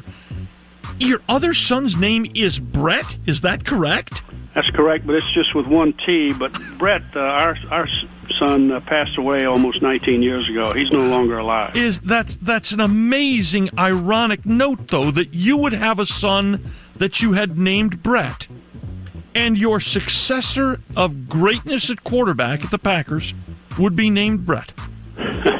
What an amazing history. Let's go. Congratulations. You think I'm going to embarrass I knew I should have gave him more Lions? flakes. They were trying to pull me off the flakes. You need a way more Give him flakes. a whole bottle of it. Nah. I'll just finish the bottle if you want. Oh, I'm going to give you your own personal. Let's go. So do you like to be referred to as... This guy is crazy. He just drank it. This guy... Yo, we have an assassin. Let's go. Let's go. I Who do are- want to talk to you, though, so I'll finish it afterwards. Who are you? Let's go. I'm just a big fan of yours, and I don't want to let you down. I'm a fan of you. I can feel it. So Micah's now video. You are a beast. Like, how many die of that a year? 0? I don't know. I guess. It's low, but I have seen YouTube videos of people dying from quicksand, and it's worse than you imagine. Really? Like Faces of Death? Yeah, and there are other, YouTube's got stuff that they miss. The mods miss. Can you still say Chinese finger trap? Sure. Yeah, I think so. Was that real popular with you guys growing up? The thing where you put your fingers in and similar to out, quicksand. Like if you try to force your way out, that was my. You're stuck in there. I lived in the international dorm in college. That was my girlfriend's nickname. Hang zone coming at you. Hang zone coming at you. Hang zone coming at you. Hello, everybody. I'm Brent Musburger. I never listen to Dan and Jake on the ticket. Why are you listening? Here's my segment for later in the week. On public television in Britain, you can see penises. It's just afternoon on Sports Radio 96.7 and 1310 The Ticket. So pop that lunch on your car tray, sit back, and hang in the hang zone. This guy's nuts, bro. You work with him? He's nuts. There's Micah Parsons. Featuring the devil himself, Matt Birmingham. I watched a salt video this week. The Patriots equipment manager. I'm seeing there's an astronaut there from there named Robert Overmeyer. Ever heard of him? Blake Jones. Who Blake Jones? Have you seen Dude Perfect's latest trick? And now, your hang zone hosts from noon to 3. It's Jake Kemp and Dan McDowell.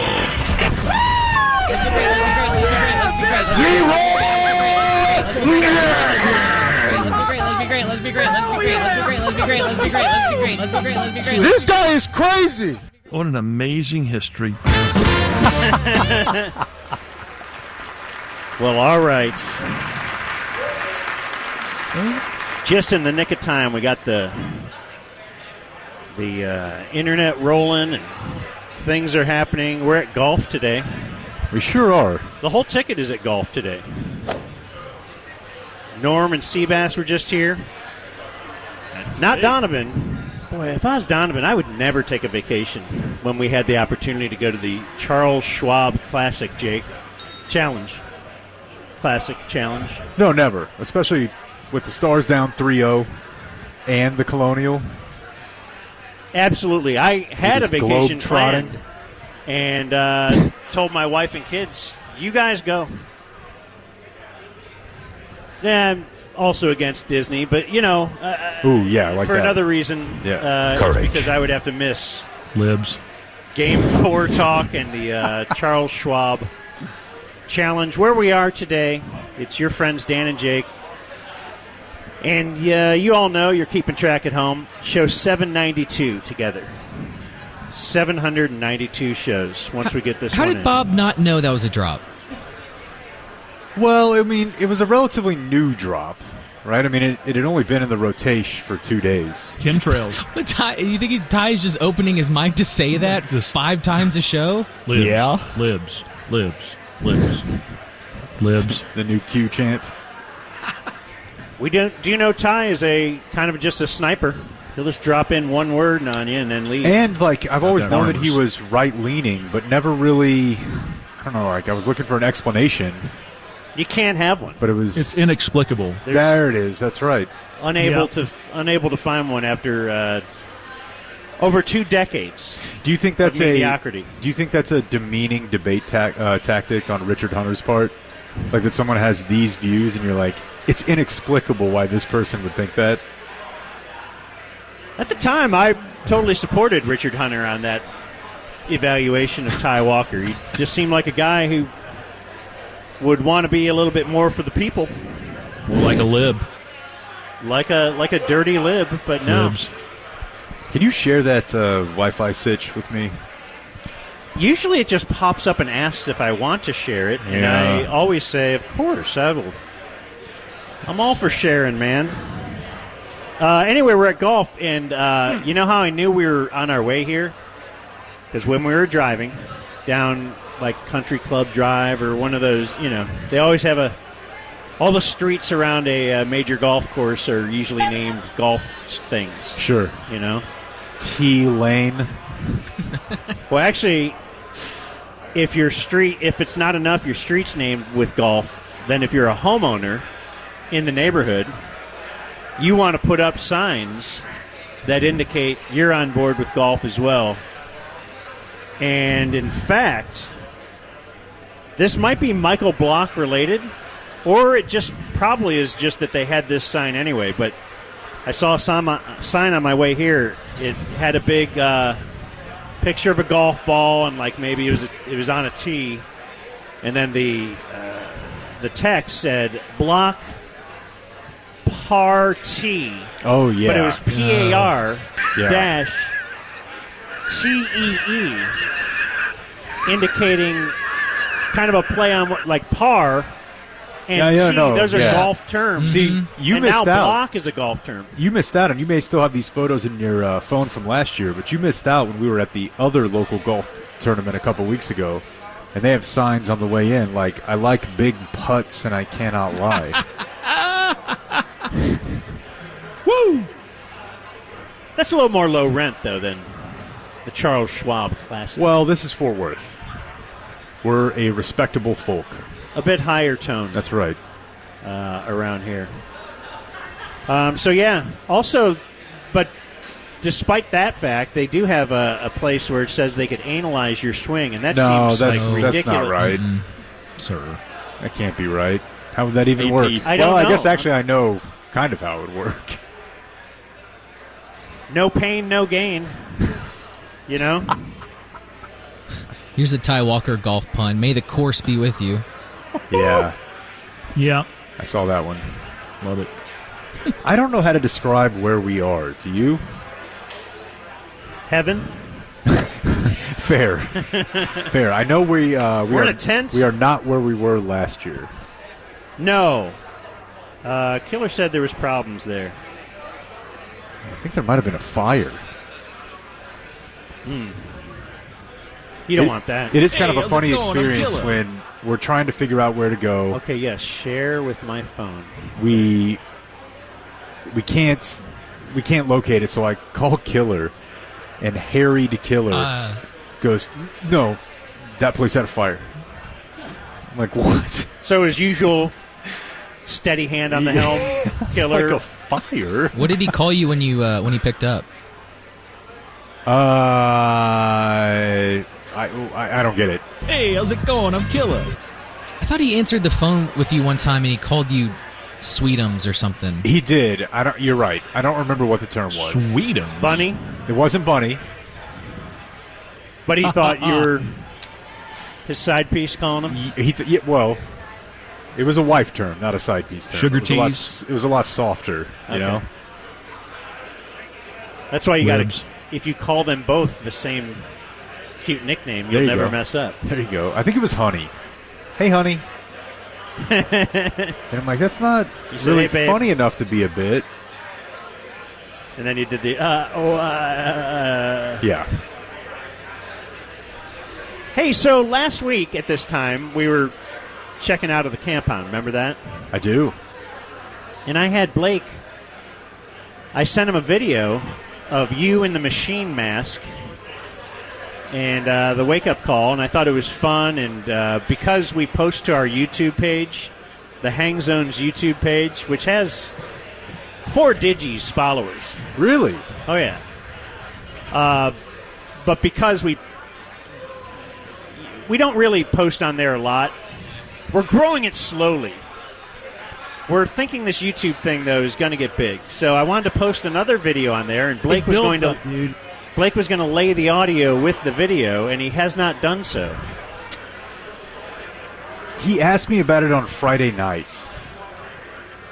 He waited a while. It was Friday night, right, Blake? It might even have been Saturday. It was Friday. Okay, and I watched it, and I just thought, man, you can really see my junk. I don't know what I was expecting when I saw you there filming, but it's just, I don't know. Like what, the ridge? And oh, yeah. Yeah. Ridge. Vein? I don't no vein. You're wearing like compression shorts or something. No pimples. Do you sleep in those compression shorts? That seems pretty tight. Not usually, no. I have like sleep underwear. Then compression short time. Sleep underwear. Go on. Well, I guess it's just the only time I don't wear compression shorts. They're like boxer briefs for nighttime. We're not going totally nude, Al? No, I will every now and then. But in the case of this, I just wanted to get to the tent that night. You know, I didn't take like a full change of clothes out there. It was just, let's just go to the tent. It was 2:30 in the morning. Can you, Blake, you're a video guy, can you, like, blur it out? Or hit enhance. Oh, that's the problem? It's just too tiny? Just like the other way around, it would have already been out there. just Photoshop a fully exposed large one. I just thought it'd be... No, we should put it out. I knew what I was getting into. Cool for the people. Yeah. Yeah. Like, I didn't want to put it out during the compound because... But Blake's good at the, overlaying the audio, the corresponding ticket audio with the video, and then a little... Video. It'll be fun. And we'll get our subscriber count up. Especially if they know your dong is showing. That's really what I'm about. Our subs. Smash that like. Yeah, it's fine.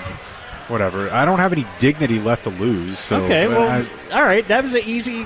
All you have to do is bring it up on the air. Okay, all right. You know I'll remember that for next time. He was doing. For next time, this has happened 100 times. What? I get it. If there's something that I'm not totally cool with off the air, you just bring it to air, and you can push me over. Jiggly Jack from Twitter. Wait, what is he? Twitch. Excuse me? She had a TikTok. Band-Aid on her toe. Why do all the social media things start with T? Wouldn't it be easier if... Tit? Yeah.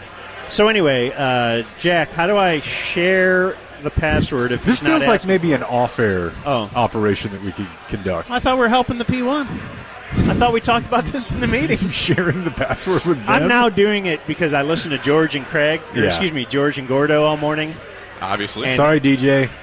Like, you're going to share it? Don't look at my photos. Do not go into the photos. Go into the hidden ones. You can hide some? Yeah. Go to deleted. I have to share it by handing him my phone. I could have done that. Go to deleted. Jack just called. I would have done what I wanted to share it through the air, Jack. I'm sorry. Jack just opened was it up awesome. and handed my phone to Jake. She had a Band-Aid on her toe. There you go. I'm not that old. I don't know. It's a small phone, isn't it, Jack? Boy, we forgot to talk about that the other day at Fan How and big Tree is your Farm. phone? Oh, yeah. Never mind. People were asking to hold Dan's phone. No way. Like it was a new baby. Wait, where? At Fannin. Like a guy's like, let me see how big your phone really is. And he put mine up next to his. And his phone is twice the size of mine. He goes, you just have the normal phone. I'm like, go take a gander at Dan's if you can find it. When the phone came out, and for like a decade, this was the standard size phone. Then they started making your size phone called the large. Yeah, why don't you just live in a log cabin? And then they made one even better. All right. And now they emasculate me when I go in to buy a phone because they go, I bet. "Oh, you want the mini?" Yeah. Libs. Yeah. It's all the libs. The dirty libs. All right, we have a... Are we doing Throwback Thursday on Friday? We promised that yesterday. Yeah, let's do it. We need to, for sure. Okay. That's later today. Blake won't tell me what time. 2:15 today. Oh. I do know we have an update on the wonderful story of Michael Block. I'm waiting on Disney, Isn't the it option. great? Isn't it great when people come up to us off the air? Like we had people from the tournament coming up and saying, "Hey, you guys, what about this Michael Block story?" And it was literally 20 seconds after we had got done making fun of the guy off the air. And the guy's like, isn't it incredible? And we both are like, amazing. Have you ever Have you ever experienced? Have you ever experienced in your many years of broadcasting and shaking our head? No. This is really, if my career ended today, I would say I've now seen it all. I'm excited for our Michael Block follow-up for sure. 2:15 today. All right, we'll do that at 2:15 also. Sounds like we're pretty That's going to be a packed. really busy Yeah. segment. I also have Kyrie audio. I don't know that we'll have time for that now that we're talking about all the stuff we have. Man, that's our problem, isn't it? 2:15 today. Just too much gold to be contained in one little 3-hour hole. How would you describe what is happening here? Just to set the scene a little bit before we step away. Sounds bustling. Is this the swing analyzation? That's one of those. There's like 4 booths. Bays booths, yeah. But that booth is a thing where, and I guess I've seen these before, but it's pretty awesome actually, where you swing into a big tarp. Yeah. And then you look to your right, and it looks like Tiger Woods golf. Like, so then. Like a simulator. Yeah. That's Okay. what you call it. Yeah, I can't really see it from here. So That's the simulator, and I think Okay. there are other booths where it will film your swing and then analyze it. Okay. But yeah. Does Bob own one of those in his house? I'm not sure. I would think he would. Because it does seem kind of cool. Yeah. It's almost as cool as Madden, as Tiger Woods golf, but not as cool because you have to like stand up and do stuff. If I could get a jugs machine in my backyard that fired like an imaginary football at me, I would do that. Jugs. A batting cage, that'd be fun, yeah. Well, no, you actually do hit the golf ball. You hit a golf ball on the ground into the tarp, so you would have to... Yeah, I guess I don't know how that would work for Maybe football. you would have to... You could have a quarterback simulator where you're throwing downfield. There's a guy like What are we practicing looking his swing over here, and his like 8-year-old is behind him, loosening the hips, doing. Oh, they're doing the exact same swing. It's Go about golf. family. You know, golf is about family, Jake. Sure. And so are we here on the Hang Zone. Hey, did you guys see that big win by the Dallas Stars last night? No. You should tell us about it. How about I tell you next, Blake? Okay. On the ticket. Here's Jake with the 1:30 news. All right, thank you, Blake. Thank you, Halo God Guy. Here is Ham. Thanks, honey. Thanks, Milestone, air conditioning, heating, plumbing, and more.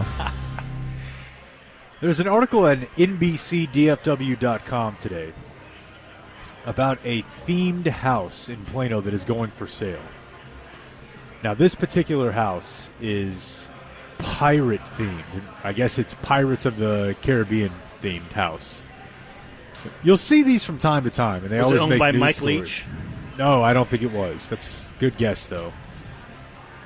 And it's just always made me wonder what gets into people's minds. O'Neal Look at Cruz, the look at this 6'7" house. shortstop. It's a nice house. It just kind of looks like a pirate ship on the outside. What else makes it pirate themed? Obviously you've got like lanterns, gun ports up here, like it was a ship. Can you All walk the room. plank? You know what? I didn't see if there was a plank in here, but I'm positive that there are. So you got lots of money if you're doing a themed house. Because you're just doing bits with your money. Yeah, Whatever. And almost every time you I have see so one much, of them, it doesn't matter. It's never like a 2-1 in a bad neighborhood that's a theme house. Yeah, it's already a nice house, and then they make it theme house with pirate themed decor, old world nautical theme with like wheels in the house and What have you called your sails. dad's? I mean, your dad's Oh. is just a style, but it's like a Western themed, right? Yeah, so I mean, a ranch-style home is an actual type of home, as far as like the construction of it. David Ranch. But there's also there's just like a theme, a Southwest like ranch theme, where there's a lot of turquoise. There are probably cow skulls. Yeah, paintings of horses running. Oh, no doubt, yeah. Roadkill Cafe signs. That was his apartment when he was single. It's a different deal. Were you gone for that? We Yes. talked to Yeah, he Gordon about was. the Roadkill Cafe. Yeah, I think I might have heard you guys talking about it a little bit. My dad had What a is lot it? of like wacky posters in his single apartment, which actually was also in Plano. That checks out. Yeah. So the reason he doesn't have it all over his house now is because he's married? Yeah, he's also 30 years older. Yeah. So your taste probably changes a little bit. But, you'll see these houses sometimes on home improvement shows, and it's just... So if you had all the money in the world... I'd get a nice house, and I would stop there. But let's say you had to theme it up. Like a parody. I don't even... Okay, does this count? I referenced this yesterday. Buying a house to make it look exactly like the Home Alone house. I knew a guy who had a... This is back in the... When I lived in Dayton. He worked for the Dayton newspaper. And he had it was the swingers era, and we were saying baby and stuff. Who could forget? He had a swingers... he had a retro room, he called it. And it was very swingers-ish. And when I thought he crossed some kind of a journalistic line because he would get to interview guys like Vince Vaughn or whatever when they came through town, and he'd have them sign his swingers memorabilia and then put it in the retro room. I've heard of stuff like that, like somebody who's stoked on Saved by the Bell. But of course, it was a room. It's one room. That's what I'm saying. Yeah. Yeah, and you've seen Cowboy fans with. Oh, or any college incredible. Football. I bet you there's someone who has, somewhere here in the Fort Worth area, a colonial-themed game room with pictures of, all of the famous moments. I don't have to tell you, but right, they're adorning the walls. But now, oh, yeah, like a picture of Michael Block sure. putting in for 5 over. That they commission. I don't think I could be friends with someone who has a themed house. I'm trying to think. What could you do? I can't. It's just imagine. something you're really stoked on. I've never really been like that with the Cowboys. Jake could do that with Fast and Furious. Somehow, some way, I don't know. Everybody has a race car bed and Jackass. Like every room you go into, there's some stunt you can try to pull. Yeah, there's the room that just has tacks on the floor. But from the outside that you can really tell. Although I guess I think there are Home Alone replicas. Well, the actual house was for sale 5 years ago, and I remember thinking... Of course, my neighbor around the corner has a replica of Graceland. She's really into Elvis. Yeah, I think it's a bad combo for someone to be the type of person who would do a theme house, and also, I don't know if I could be friends with anyone who's really into pirates. Avast, matey. It's to be still into it when you're old enough that you could afford to throw all the... Yeah, this wasn't designed by a 12-year-old. Oh.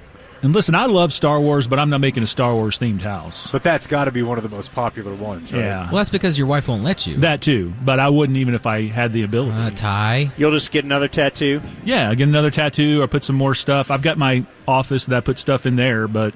I thought you said you had a TIE Fighter bed in your man room. Man cave. Ooh, maybe I could do I could do the Fortress of Solitude. Oh, yes. I'll make a Superman-themed house. I could do the and it would be Batcave. it'll look like the ice. I'm glad you followed up with from the Superman. I had no idea what you were talking about. For real? Guy. No idea. Yeah, I'm a Marvel guy. You know that. I love how every single city has to try to do this with a big news story. Boy, the Batman one would be cool because you could have a pole. Doesn't he slide down a pole to get to where he's going? Yeah. Like a fireman's pole? Did you know that, Jake? I definitely knew they did that in the TV show. Like in the Adam West ones, yeah. But I don't know if it was such a part of lore. It might have been, and I just don't remember it. Is that your takeaway from Batman movies? Me? That he has a pole? I'm saying if I had to design my Batman house, I would have a pole in the house. I think I grew up wanting a pole in the house. I thought, you know what, when I'm old enough, I thought of a couple different things. I'm going to have this is when I got older. I wanted to have a dryer in the bathroom. Like a real industrial-sized dryer. Yes. Why? So that the your clothes are hot immediately. Got out? Yes, because if you ever get like a towel drying rack thing, it doesn't really heat up your towel. like I've gotten them for Christmas and birthdays over the years. They never really work. But a real dryer, so it's running next to the shower, and I walk out of the shower and I pull it open, and it's hot. Why haven't you done it? Because we looked into it, and it was like it was kind of against code to be that close to the shower. And then if you did hook it up, we were going to have it hooked up into the closet, but then it would have to snake a apparently you need a vent. Like air quote, because it'll catch on air quote fire. Libs. Yeah, it's the libs and all their Sheesh. regulations. I want to get rid of all the regulations. Yeah. When you vote for me, I'm going to get rid of 3 regulations for every one that they pass. Didn't someone actually run on that and win? I think so. Yeah. Anyway. Okay, so what like were we I talking said, about? Polls? Just Dan wanted to grow up and have a pole in his house.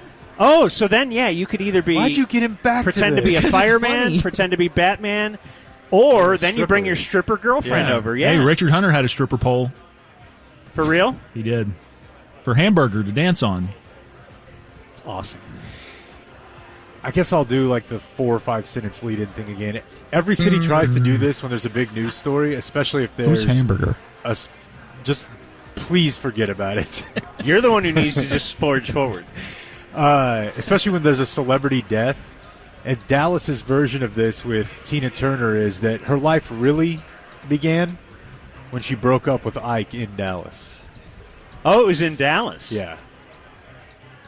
It was in the mid-'70s on a tour in 1976. But is there like a spot where they... Little X or something? They were at a hotel in downtown. Arlington, I think. Could we rent that room like Richard Hunter used to do with Hamburger? I think it's now the Lorenzo. Yeah. I don't know if it's the Tina Turner room. Yeah, I don't know if it's, if they have fully remodeled. There's like a lamp on the ground and a broken mirror. Gosh. But you know what I'm saying, though, right? Like, growing up in Cleveland, I'm sure there were times where, hey, we don't have much here, but something happens somewhere Let's try else, to tie the story into our... It happens every big news story. Because the news, yes, you work out, inwards out, right? So you want to... People are interested in local stories. Whoa. If there's a school shooting in Massachusetts, you're like, If it's Uvalde, you're like, whoa, right? It's the closer it is to you, the bigger deal it is. But you know what's even worse is when it is a school shooting and it's somewhere not that close to here, and they do stories of like such and such went to 3rd and 4th grade at school in Rockwall. Arlington. Yeah, it's like I was already going to read this. I don't know. If someone's on American Idol and they lived here for a year, then, right? Yeah. And my final story here. So Whitney Houston, her real story started here in Dallas. Well, Tina Turner. Tina Turner's real story started here in Dallas. Whitney Houston bought the bath bombs here in Dallas and then took a bath. Did she die in the bathtub, or was that like her kid? She did, and her kid did. Yeah. Not at the same time. No, they didn't. They weren't taking a bath together. Love a bath bomb, though. Do you? Oh, it's all yeah. fizzy. Oh, yeah. I think they're fun. So police in Royce City are searching for a man who has committed at least 2 recent cases of jugging. Now, do you know what that is? Jugs. No. Jugging is a term that people use when a criminal follows a victim from an ATM or a bank. Like, they see someone go to the ATM, they observe that, and then, surreptitiously follow that person to see if they're going to stop anywhere else. And then, they take the cash because they know there's a bunch of cash in there. And this is on Fox 4's website if anybody else wants to watch it, but you have to see this. So this guy follows this woman from the bank to the gas station. So she is on the driver's side where her gas tank is, standing in between the vehicle and the pump. He approaches from the other side and gets in her car, and he's like half in the vehicle with his legs. His feet are hanging out. Half of his body hanging out, grabs the bag of cash. By the time she realizes what's going on, she's not fighting him on How does that. she have the window open? It might have just been unlocked. Maybe but he did go window. Yeah, I don't but know. why would he have to dive? I don't know, but it's the He's diving in through the window. Looking Yeah. criminal. It's very cartoon that he has to jump. Why did you play that? What's up? Why'd you play the air horn thing? Diving in. What? Go on. You got to explain your thought process here. Okay, Explain so to there's us a the bit joke. in Arrested Development whenever somebody was going into home, sliding into home, they played the air horn thing. That's what I was going for there. Jeez, man. Always with Arrested Development with him. That's the most obscure thing I've ever heard. I thought he wanted us to break, or It's usually why he plays it. Maybe he thought that in like football, there's an air horn when someone dives into the end zone I don't or know. something. So you're saying when they slide into home? I'll send you guys the clip. I'll post it. It's just for So the, it's just so for the five obscure of us. that Arrested It's just us Development guys. fans don't know about it? No, they probably do. I'm going to give him the benefit of the doubt there. Well, I but- consider myself somewhat of a fan. Like I understood Feeling Blue. All right. Well, yeah. I tried really hard today to kind of move things along at every No, I turn. love that video. We were not good teammates. No, you were not. I was great. You let me down today. Look back at the film. All right, that's I'm gonna. Dez. Just go Watch the film, man. Snake Kemp. Then cut me. All right, that's going to do it for the 1:30 news today. YouTube.com/@SportsGreek. Once again, the Hang Zone presents Why Today Doesn't Suck. So, you just played a bad radio Why Today Doesn't Suck open, right? Just a yes That's or my no main man, question. Jake. You did, right? No, that was a hang zone open. Play it again. It's kind of hard to do. I can find it. Once again, Bad Radio presents Why Oh, Today. God. That is a bad radio one. I'm sorry. And now, here are your hosts, Jake Kemp and Dan McDowell. That blew me up quite a bit. And then the next day they said, hey, would you do still it going. again and have Jim Nance interview Why don't you while shut you're it down going? for And the I'm just weekend, This Michael? isn't even real, dude. And that's when it's like this like whole bunch of surreal stuff started happening. Stop. Yeah. And so then I got interviewed by Jim. I make Bernie. All right, out here from the Colonial, where we still are, at the Charles Hell yeah, I'll be here Schwab till the last P1 leaves. Challenge. I'm leaving when Michael Block leaves. Here he is. Ham. Thanks, honey. Eatsies Market and Bakery brings you a man that could finish at least 119 at the Charles Schwab Challenge. It's Dan McDowell. And the hard lines here. We have Corby. We have Dave. We have Dave. David Mino. No Bob. No Bob. So the way you guys want it. And I just want to let you know, I left it here for you. Oh, the little Norm corner. Oh, that's what this is? Yeah, it's Norm's. The Norm Niblets? Yeah. Norm's Hello. garbage leftovers. 1/4 of a Diet Coke. That he wanted to make sure he left for us. It's our buddy Ryan Palmer's wife right there. I know, that's great. I met her. I did. He did. Say I don't believe you? No, but she was talking, and he had a headset on, and she's like, yeah, I'm married to Ryan Palmer. And Oh, Dan no. kind of misheard it. Dan goes, Brian Palmer, the golfer? Brian De Palmer? The filmmaker? Today is Friday, May 26th, 146th day of the year, 219 days left in 2023. Today is Gray Day. Gray Pride, baby. I don't got to tell you. You don't got to tell me. Dude, if they had Gray Pride What night, time does that he would take be the the greatest bump? thing ever. 6:05. All right. Who's playing?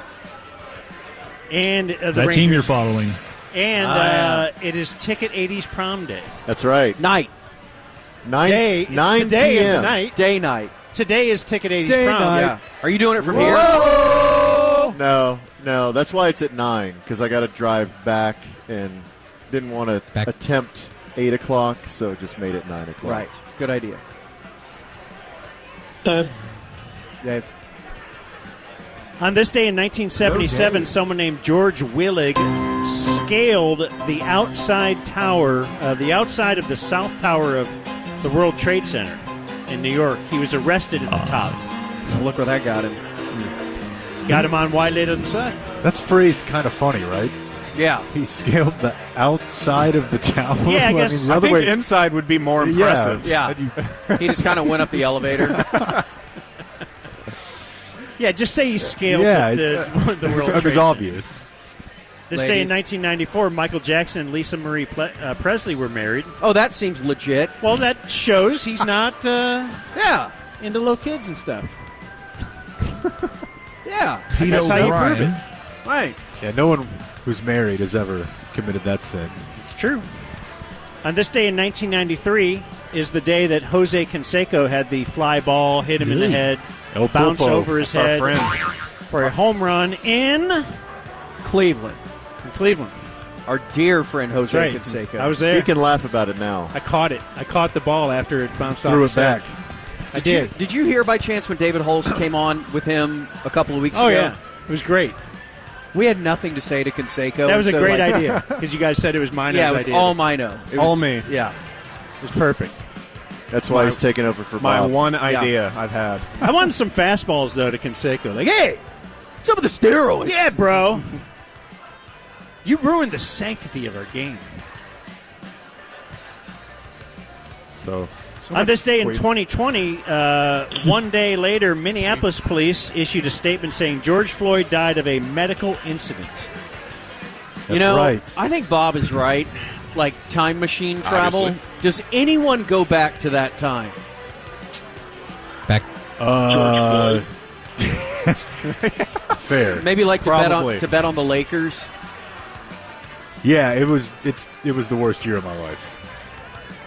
And Yeah, I think that applies to just about everybody. George Floyd would We be started the only doing our one. show together. Because he would, Yeah, but he would it try was and just find a too much. real $20 bill. 2021. He would the second probably. year on, much better. That was fun. Yeah, George Floyd would definitely go back to that year. I thought getting COVID. Trump might go back. Was he still president? Yeah, Trump's. the election was that fall. Oh yeah. I don't follow politics. It's not like we're doing Millard Fillmore. It was 3 years ago. Got some P1 birthdays. Chelsea James says, my beautiful friend Courtney is 40. Has Jack been getting a lot of snaps out here? She's a What? huge P1. I thought you were headed elsewhere with that. Plenty of opportunity for snaps. Snaps. I just stick with phone numbers, Dan. That's my jam. Yeah. Yeah. Snaps are stupid. Snatch. Happy 42nd birthday to my brother-in-law, Aaron Gallagher.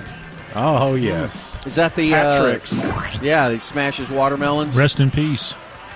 Didn't he die at Hat Tricks? Yeah, one of them. There were two Gallaghers. I think mine. I just said that. Oh, No. I know. Whatever. oh.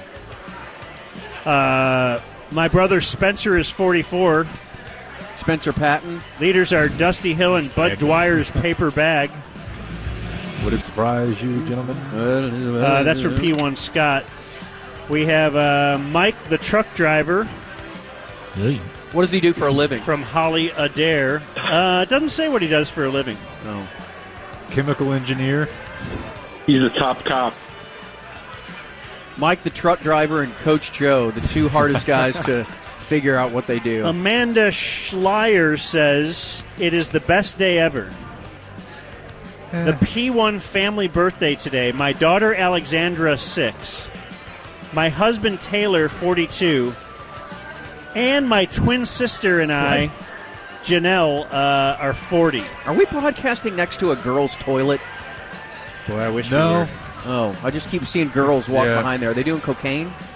It's going to be. I don't know where they're going. I love it. I think So- I think the tiny white skirt store is back there. Cocaine. So the That's lady name is a twin. That's where and all she the has the same ladies birthday were, as her husband, and their son was born on the same day. The daughter, yeah. Or daughter. Wow. That seems like a huge beating. Bro, that's like numerology and stuff. It is. Do you think they... That's where all the ladies who are synced up go, Dave. Do you think, Ask them where they're going. since the I will. husband and wife are were Cocaine. born on that same day, do you think they tried to have relations 9 months out from that day just to see if they could do it? You might as well take right, a shot thank at it. Storage. No one's supposed to go back there. I didn't do that. But everybody's going back there. Yeah. They go back there to hook up with Jack. Yeah. Quickies. Jack's mauled through like 40 of them. She had a Band-Aid on her toe. My V1C1 wife, KD Goodlow, today. That sounds like a golfer. I didn't wake her up in that special way because she entered the Dunham zone this morning. Tough one. In bed? Dunham zone. Dunham zone. Would like to hear a Blake drop followed by Jake's I Didn't Ask You Bitch from Colin. I totally missed Moose in the news this morning. Have you seen the comments to this? All right, well, I didn't ask you, bitch. Vincent Ravo is 50. My leader is Bob. Dan is my hero. Obviously. Well, look how he let you down. Yeah, it wouldn't even be out here. I wouldn't have missed this day for anything, Corby. This is so great. Courage. No, I knew you wouldn't. And that's why I respect you. And everyone else that's broadcasting today. Lucas, but that's it. Lucas Smith says, Dan, I'm a man, I'm 40. Walker told me I have AIDS. Leaders are Jake's, Lake House, and Ham. They go together, in a way. Sort of, yeah. Is that where you're headed? Yeah. Man, I wish I had a lake house. It's pretty sweet. Better power wash that furniture first. What's the point? You know? Yeah, is there all maggots on it and stuff? Maggots? Did you see the picture I sent your brother? No. Didn't share that with you? What a jerk. No. Camel Girl? No, not Camel Girl. Leave her alone. Was it Camel Toe Just Girl? let her be. Let her live her life. She's dead. Oh. Other birthdays today. She's a past camel person. Micah Parsons, 24. Getting up there. Did you text him? Past his prime. Text him last night at midnight? I think you hit up a friend. You hit up a friend on their birthday. Wish you happy that's birthday. Like an out of the ordinary Micah. thing, you know, like somebody you haven't seen in a while. He and I, we just know where each other are. Yeah. Will you eat some pizza for him this weekend? I will. To honor? I will.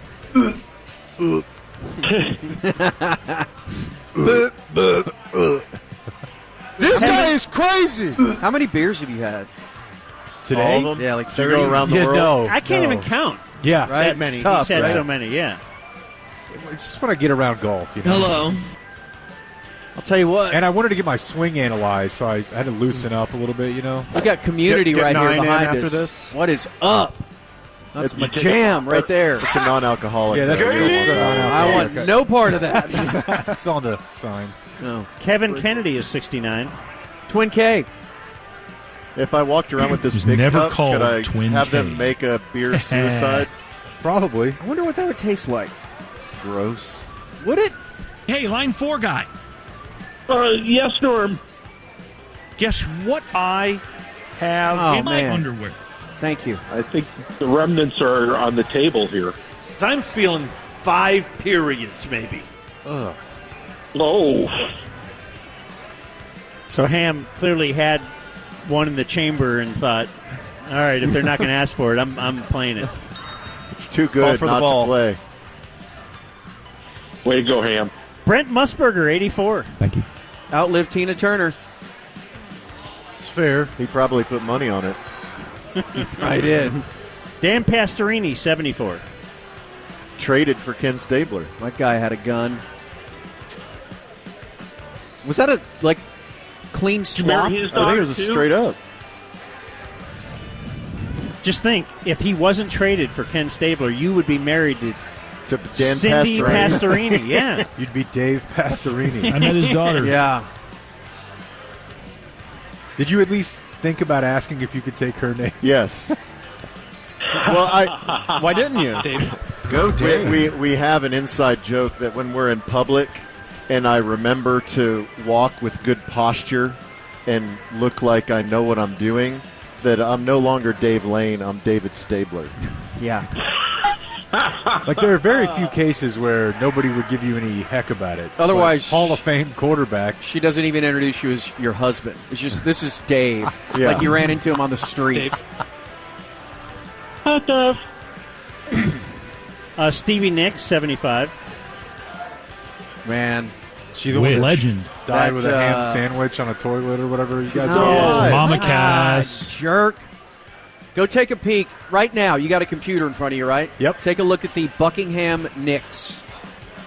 Not spelled with a K. No relation. Buckingham Nicks album cover. You tell me what you think. Wow, well. that was fast. Pam Grier, 74. Oh, I just see some Jackie Brown. strung out 60s looking Right? lady. What do you mean? Aren't they nude on the cover? Is it this one? Is this what he's looking for? Oh, yeah. Yeah, she's hot. He looks like Billy Squire. She doesn't look legal. Well, that's what Corby wants. No, she was like 25. That's Corby's thing. Let very, him have it. Very thin. Somehow he's made it in this business for 40 years, but that's his thing. That's his secret. He's just a little funny. He was raised in a different era. Bobcat Goldthwait, 61. Good friend. Friend of the high show. school Girls, huh? Very good. Lindsey Buckingham looks like Gordon. Lenny Kravitz, 59. God. 74? All right. Lots of numbers here in Does front he of me. look better than any 59-year-old on the planet? He's up there. It's a tie with whoever else is hot. That's weird. Yeah, that makes sense. Zola Budd, 57. She Is she wearing shoes right now? She ran barefoot. She's probably the one track person that you knew growing up. She's 56 and Mary gorgeous. Decker. Yeah, she tripped Mary knocked her Decker. down. Yeah. Mary Decker Tab. Mary Decker Haney. Slaney. Yeah. Yeah. Oh my Yeah. God, you tricked me! Oh, joining us now. Oh, hey, Blake. Hey, Dan. Matt Stone is 52. Oh, Matt Stone. legend. My name. Is he the main? Like, is he the guy that? One of them seems like second. I believe Matt Stone would be I am second. Yeah, I think Trey Parker's the Yeah. main guy. For At least he like was in the a last- documentary. Yeah, and if you look at the last 12 to 15 seasons, they're all Trey. Not all Trey, but he's listed as the head writer. Oh, really? Yeah. Scott Disick is 40. Dan. Top cop. Jake. Yes. Great news. Okay. Just Kourtney Kardashian's former boyfriend. Just got this text. Okay. Van wants a Dear couple of Corey. his friends to sleep over. I said, that's fine. Okay. She said, I think that they, the four of them, and Ike, who will take them, are going to go to Alamo to see Fast X. Oh, yes. The Alamo! I wish I could Can go. Uncle Jake go? I wish I could go with them so bad. My true friends. They're going to love it. Did you enjoy yesterday when my brother's review of Fast X was, man, I loved it, but they got to go back to the basics and dumb these movies down a little bit more for me. Yeah, As they're not driving off the Hoover Dam. He was like, I was just confused with all the character development, and he was not kidding. By the way, it's going very well. This Inception. What? Setting him up with Peyton Yeager. Joe? Let's just say, Leave me alone. let's just say I have her attention. Okay. Great. He's a catch. He is a catch. He deserves someone like her. And he can't say numbers either. And he can make a catch. He hates numbers. Yeah. And dogs. Right. No, he was Just defending his other dog. people's dogs. Yeah. He might choke her dog out. Okay, slow down.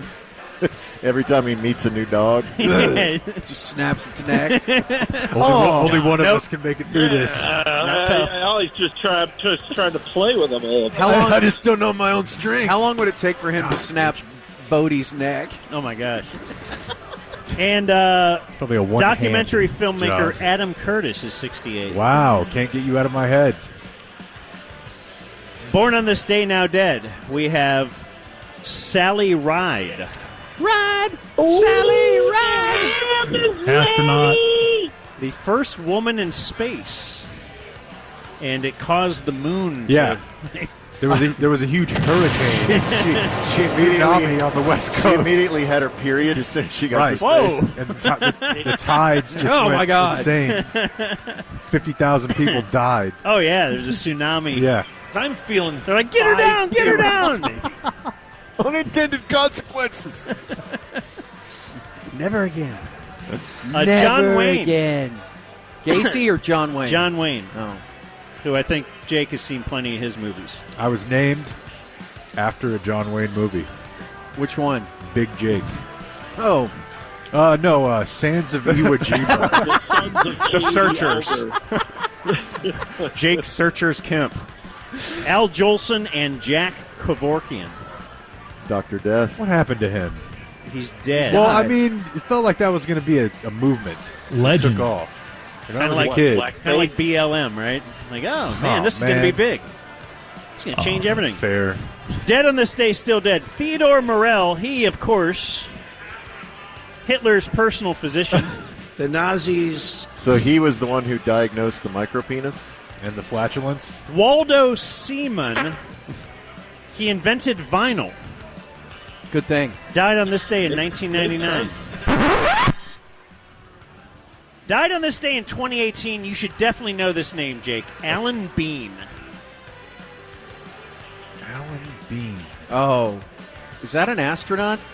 The fourth man to walk on the moon, and no one knows who he is. Yeah. Isn't that sad? He has a letter jacket. Was he in 30 Rock? Yeah, he does. He's never in 30 Rock. He has a moon letter jacket. He lettered in moon. People used to flick him. Died on this day in 2019, Bart Starr. What Star an was not amazing that great. history. And died on this day 1 year ago today, Ray Liotta. Liotta. Still. Henry Hill. He's still putting out movies.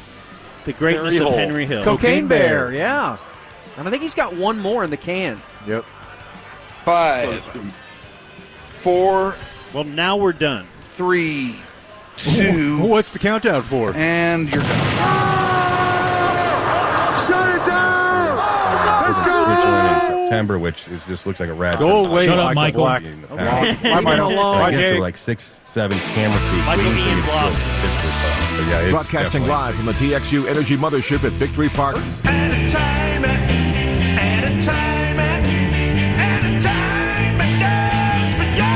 Brought to you by Window Nation and All Pro Foundation Repair. Here is Dave. Thank you, Colonial. Thank you so much. Hey, what's up, Dave? We're going to make you do an extra long Enews, so you have to hold your urine in. I might not use this one. I'm drinking this one. Internalize might use Mino's your urine. bottle. I'm going to reabsorb it through my uterine wall. That's not right. What? No, that doesn't work. I don't have a uterus. Or Mark. do I? We don't know. We don't know. Stay tuned for 5:15 today. Speaking of uteruses or uteri, Celine Dion has canceled all of her concert dates for the rest of this year and next year on her Courage World Tour. Due to her ongoing struggle with stiff person syndrome. Man, she's the first stiff person that I've ever heard of. Although, did we ever determine if that's what Motley Crue guy had? Mick Mars? Ankylosing spondylitis or whatever? I think it's different. I think what Motley Crue guy has, Mick Mars, right? Yeah. I think what he has is the joints lose their elasticity. Okay. But what's hers? This is rigor mortis? No, it's more of it's an autoimmune disorder that affects the brain and spinal cord. Oh. And so it can lead to muscle rigidity or muscle spasms. Snake. And there's no cure. Is there another name for it? Because that just sounds. I know. Hey, what do you have? I've got stiff person. Yeah. It's just Stiffies. something you just made up. Sounds like Right. something you might say to a girl at the Barley House. Yeah, I used to get stiff person syndrome when I was much younger. What's up with that now? Or Yeah. like, I've got fat person syndrome. Oh, well, what's wrong? I'm fat. I have a chubby. Hey, are you pregnant or just fat? What if you have stiff person and fat person syndrome? It's not a good You have life. stiff You're in a fat load of person trouble. syndrome. Not a good life. So, yeah, she had completed 52 dates of this tour back in 2019. and then it was postponed due to the pandemic, so she hasn't performed since then. And so she's tried to reschedule these, and she's had to postpone them once again. She said, "I'm so sorry to disappoint all of you. I'm working really hard to build back my strength, but touring can be very difficult even when you're 100%. I want you all to know I'm not giving up, and I can't wait to see you again." Who are these people that go there outside of Mike? Outside of Ryan's, who went when he was 65 because he knew the tour manager. Who goes to this? I don't know. Fellow stiff people? Women, yeah, stiff people and women. Do women take their Stiff men? women. Yeah. I mean, can you not say as a man, no, I'm not going with you to see Celine Dion? Like, don't you lose all credibility as a human male? She's terrible. You go if later in the night you want to suffer stiff person syndrome. Hey, that's right. To that. We're I'm back to that. talking about, bro. I feel you, Ty. Back around. I feel you. All right. We have a big movie coming out in just a few weeks. Actually, sorry, a couple months. I thought it was June, but it's July. July 21st. Close enough. 6 weeks. Is the debut of the much-anticipated Barbie movie. Yeah. I'll be I there. want to see it. I want to see Oppenheimer and Barbie this summer. Going. And then Killers of the Flower Moon in the fall. And then my movie More stiff appetite people. will be filled. So they have today released info about the soundtrack. And they've also dropped the debut single. Is it a bunch of like poppy 80s-y type stuff? It appears to be. So the lead single from the Barbie soundtrack is a song called Dance the Night by the spectacular Dua Lipa. Oh, God. So she is in the movie as Mermaid Barbie. So she is she has a starring role, but she also is the lead single on the soundtrack. Let's take a little listen here.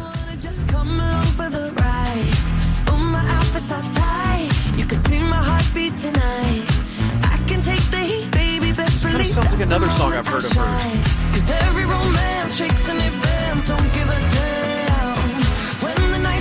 It's catchy. Everything she does is catchy. Yeah. And the video was directed by Greta Gerwig, who directed the movie. So it's very much a kind of very elaborate dance set piece.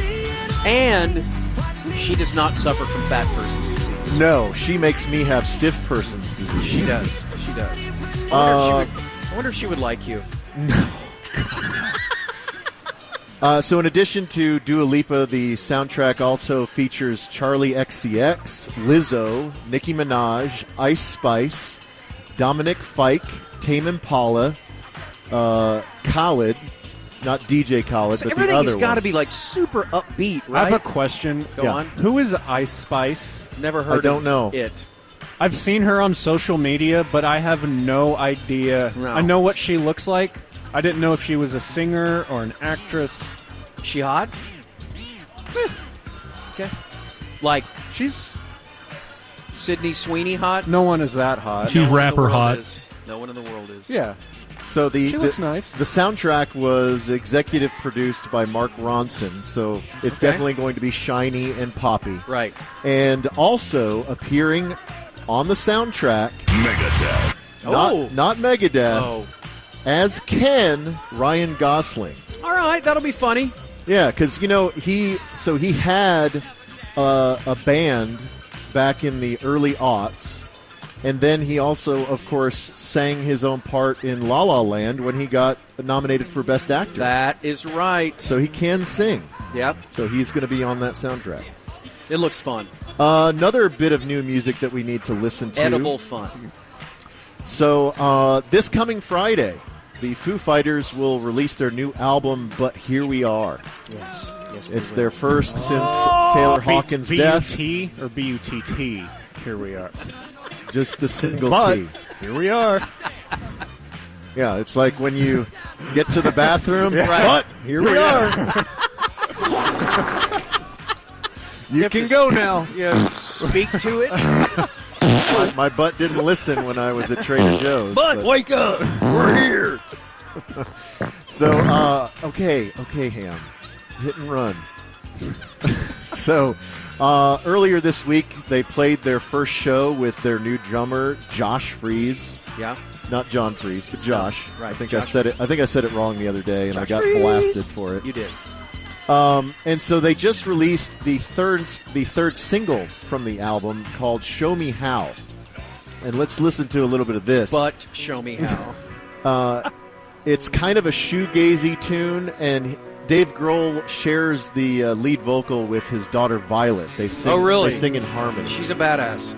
Yeah. So let's take a listen, and you, skip forward at any time you feel like they're Ham.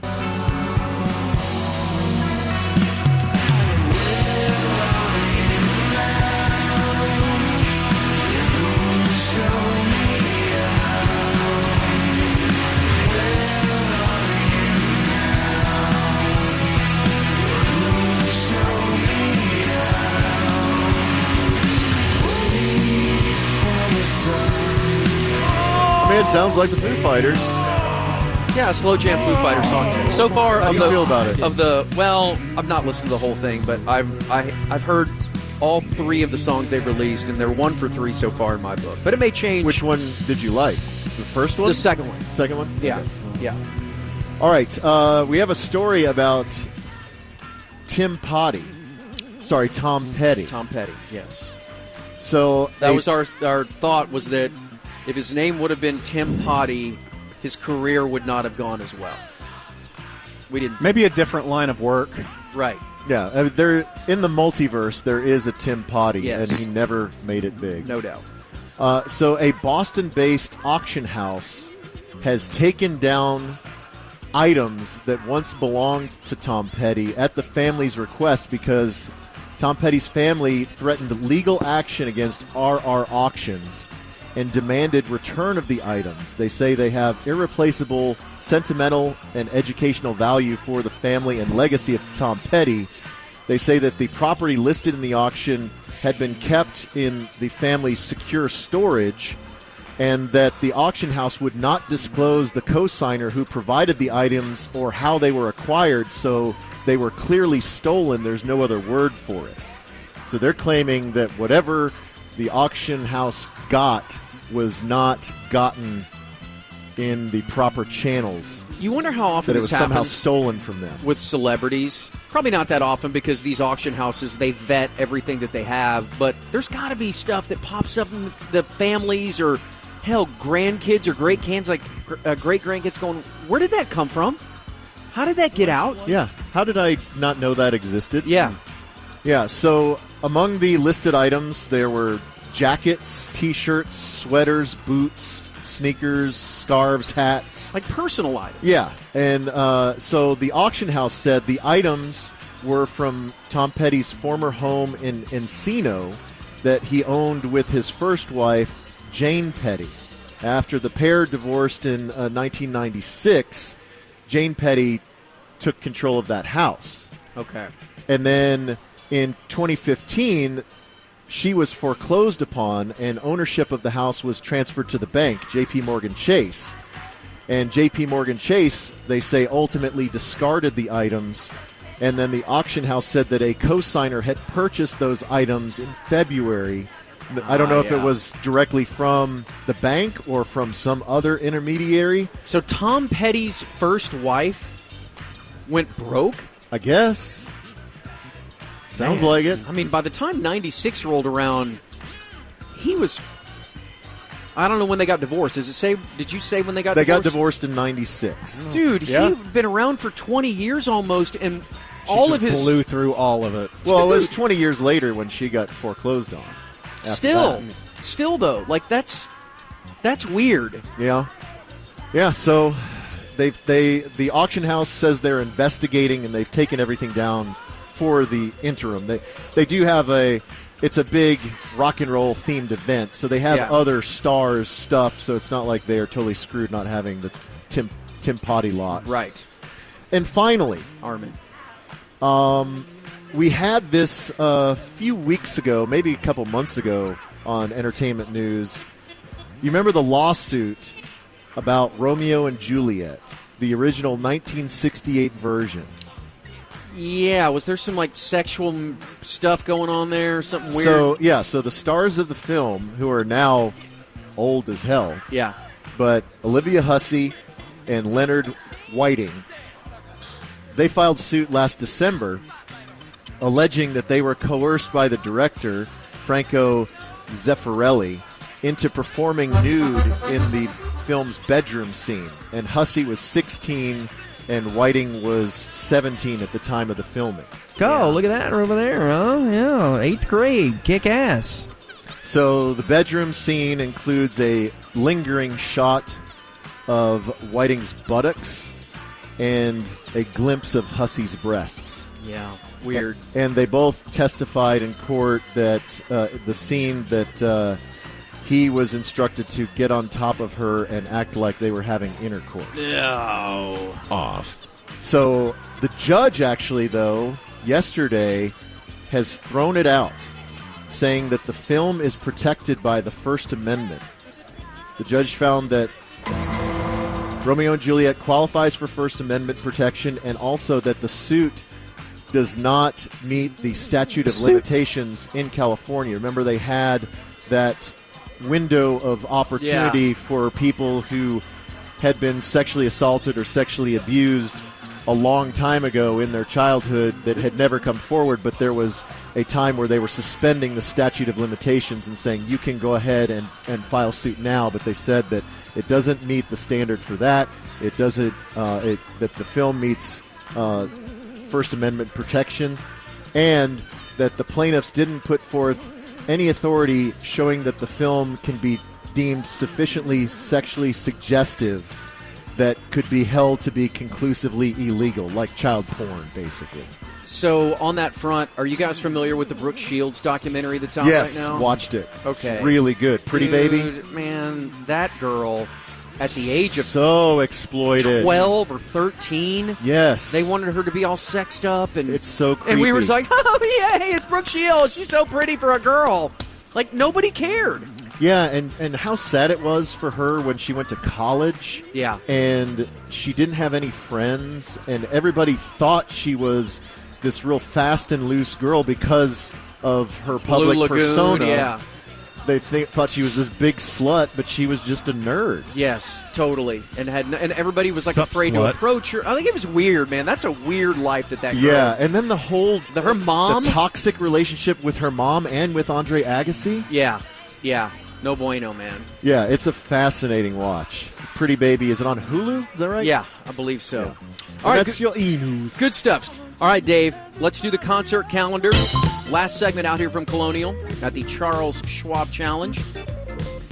And it's brought to you by DFWsecurity.com and Hiley Mazda of Hearst and Arlington. All right. Dave. All right, not surprisingly, not a hugely busy week on a holiday weekend, but I guess they don't expect that people are going to want to go out and party. They're going to want to go out of town, I guess. I don't know. It's a huge travel weekend. Yeah. Huge. Yeah, but we do have a fair number of shows, so let's start tonight at Dos Equis Pavilion, the final tour of Dead and Company, Corby. Yeah. Any thoughts? You know, I've seen this version of the Grateful Dead. This is what's his name? What's his name? John Mayer. John Mayer, yeah. I don't know. This has been about, seems like a decade of him being in the band. And I've seen it 3 times, I think. And I'm kind of good. I don't need to see the final tour, you know? Yeah, I thought my brother-in-law was going to come in town for this, but I haven't heard from him, so I don't know. Yeah, apparently he's not then. I guess not. Or he just didn't want to invite me. He is unhere. Yeah, dude, it's a good show, and I would love to see the Tickets own Bob Weir one last time, but I've seen him in their original form, and I've seen him enough in their random spin-off forms, whether it's John Mayer or not, to where I'm good. All right. I'm good. And do you believe them that it's the final tour? I think so, but no, I don't fully believe it. All right, tonight at Granada, Postmortem, the Slayer cover band, and Far Beyond Drunk, the Pantera cover band. Oh my God! At Three so Links loud tonight, Hours, At Trees, Mad Mexicans. At Club Dada, the Aqua Dolls. At Deep Ellum Art Company. At Deep Ellum Art Company, they're doing a pre-show and a post-show Rosebud, the music of Jerry Garcia. So they're going to do it before the Dead and Company show and then after. So Okay. you can hit that on your way or on the way back, whatever you want to do. That's kind of fun. Yeah. At Southside Music Hall tonight, King's X. Is this a cat band? I don't think so. He probably thinks they're cheesy, and he's probably mad at me for saying that. Probably need to pull I like the cowbell. The cowbell down in the mix. Tonight at Clyde Warren Park, Kirk Thurmond.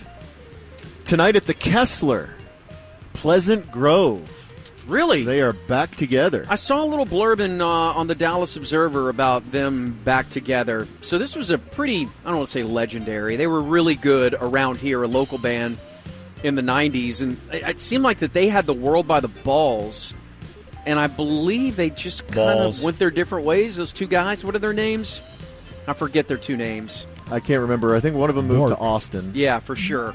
Yeah, Bork. And Dalton. Sure. Yeah, Dalton stayed in Dallas, and Bork moved to Austin. Yeah, he got really into drugs, Bork. Yeah. Ugh. Tonight at the Pavilion at Toyota Music Factory, a Bush. Oh, no, Corby.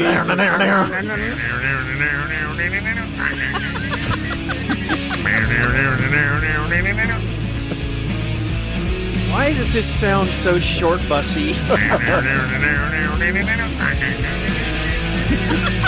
that one. Like, what is that?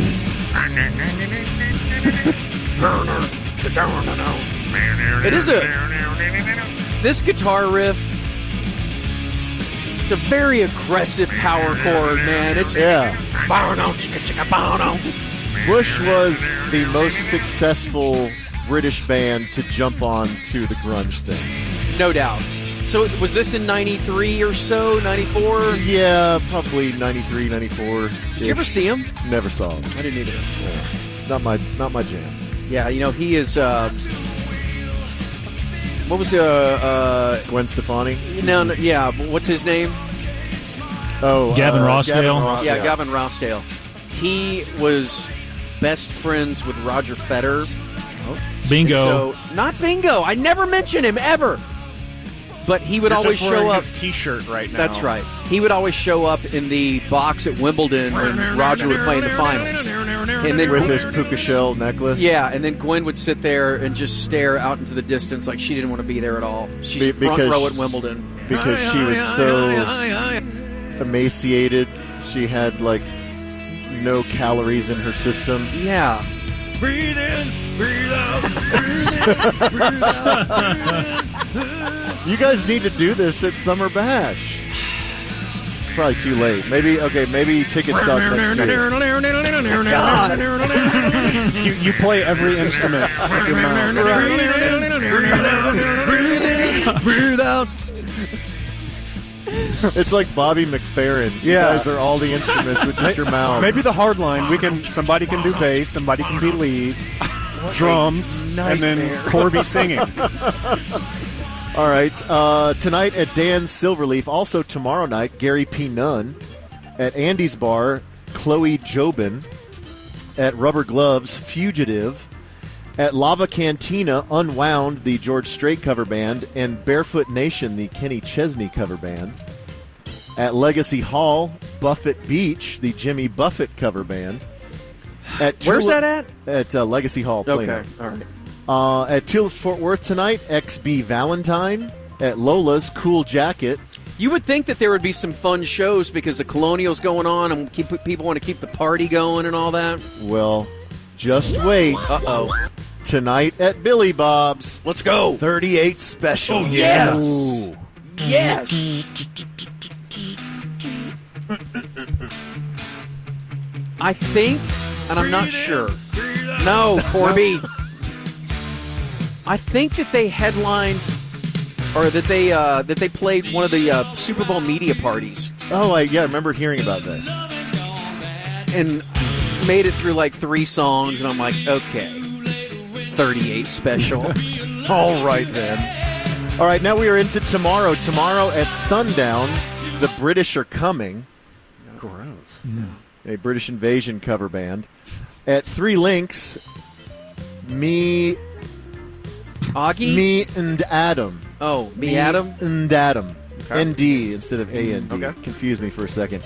At Club Dada, Dreamer Isioma. At Deep Ellum Art Company, Plantre. At Double Wide, Holy Wire. At Southside Ballroom, 2 Friends. Oh!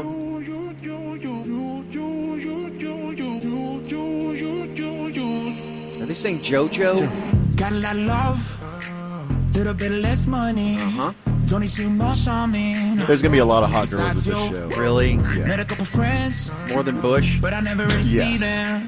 More than 38 special? They don't look like you. Way more. Been on my mind. Tomorrow night at Echo Shut Lounge. up, Corby. Young Buck. Tomorrow night at the Rustic, the O's, friends of the show. Oh, the O's, yeah. At the Kessler, Angel White. At Andy's Bar, Spotlights. At Rubber Gloves, Winona Forever. At Lava Cantina. Is that the dead one? I don't know. Is that where they say forever because she's dead? No, Naomi's the dead one. Okay, way to go, Ty. Still in hospital. Way to Not go, my Bob. fault. Tomorrow at Lava Cantina, the Spasmatics. At Legacy Hall, Hard Night's Day, the Beatles cover band. At Levitt Pavilion in Arlington, William Beckman. At Tulips Fort Worth, Mean Motor Scooter and Go-Go Gorillas. At Lola's, James Cook Band. And at Billy Bob's, Reckless Kelly. Sunday at Granada, Leith Ross. Let's see if you can get through this.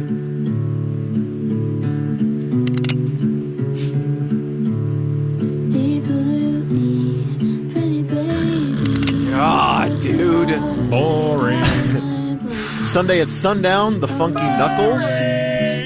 At 3 Links, Dia de los Corn Dogs with Hickoids and Whoa. Dio de los Corn Dogs? I know what Ham's doing this weekend. Yes. Sunday at Deep Ellum Art Company, Smells Like Nirvana. I think you can guess what that is. Yeah. At Southside Music Hall, Currents. Oh, my God. Do you know them, Ham? I do not know. Love double kick in there for you. Yeah. At Andy's Bar, TJ Novak. At Rubber Gloves, Telemetry. That's the guy from The Office. No, that's BJ Novak. Oh, my bad. It's his And brother. at Tulips Fort Worth, Helium Queens.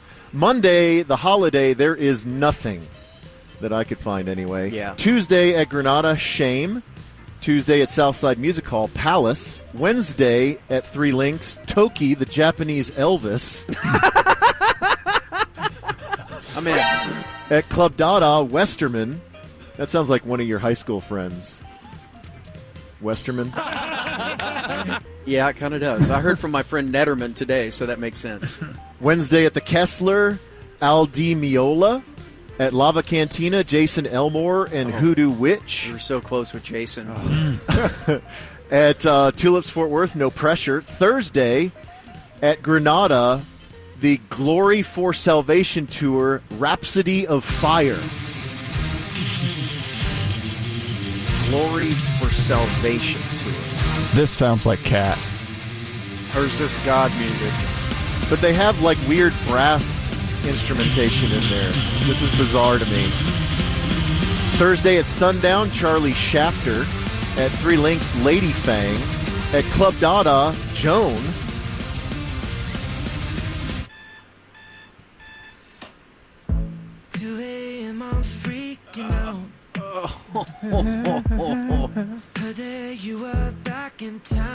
I hate soft singer guy. I hate him so much.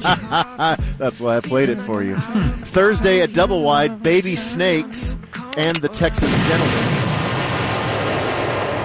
Thursday at the studio at the factory, Greg Puciato? Puciato? Well, let's slow down there. Greg. Puciato. At the Kessler, Abraham Alexander. At Dan Silverleaf, Chris Knight. At Andy's Bar, Nah. At Rubber Gloves, Larva. And at the Fort Worth Botanical Gardens on Thursday, Preservation Hall Jazz Band. They're fun. Yeah. They're a lot of fun. Kind of bizarre that it's a Thursday night outside at the Botanical Gardens, but that'd be fun. Have you ever seen a show there before? No. I think I saw fireworks there one time when I was a kid. I maybe saw a Polyphonic Spree there or something Yeah, a you long probably time did. ago. That's a cool spot. Yeah. And at the Reconsider Lounge, a Garth Brooks cover band featuring a Vegas Golden Knights defenseman. I've Got Friends in Petrangelo Places. Okay. And a Def Leppard tribute fronted by an unlikely golf success story everyone is already tired of. Blockin' Rages. All right, good stuff, David.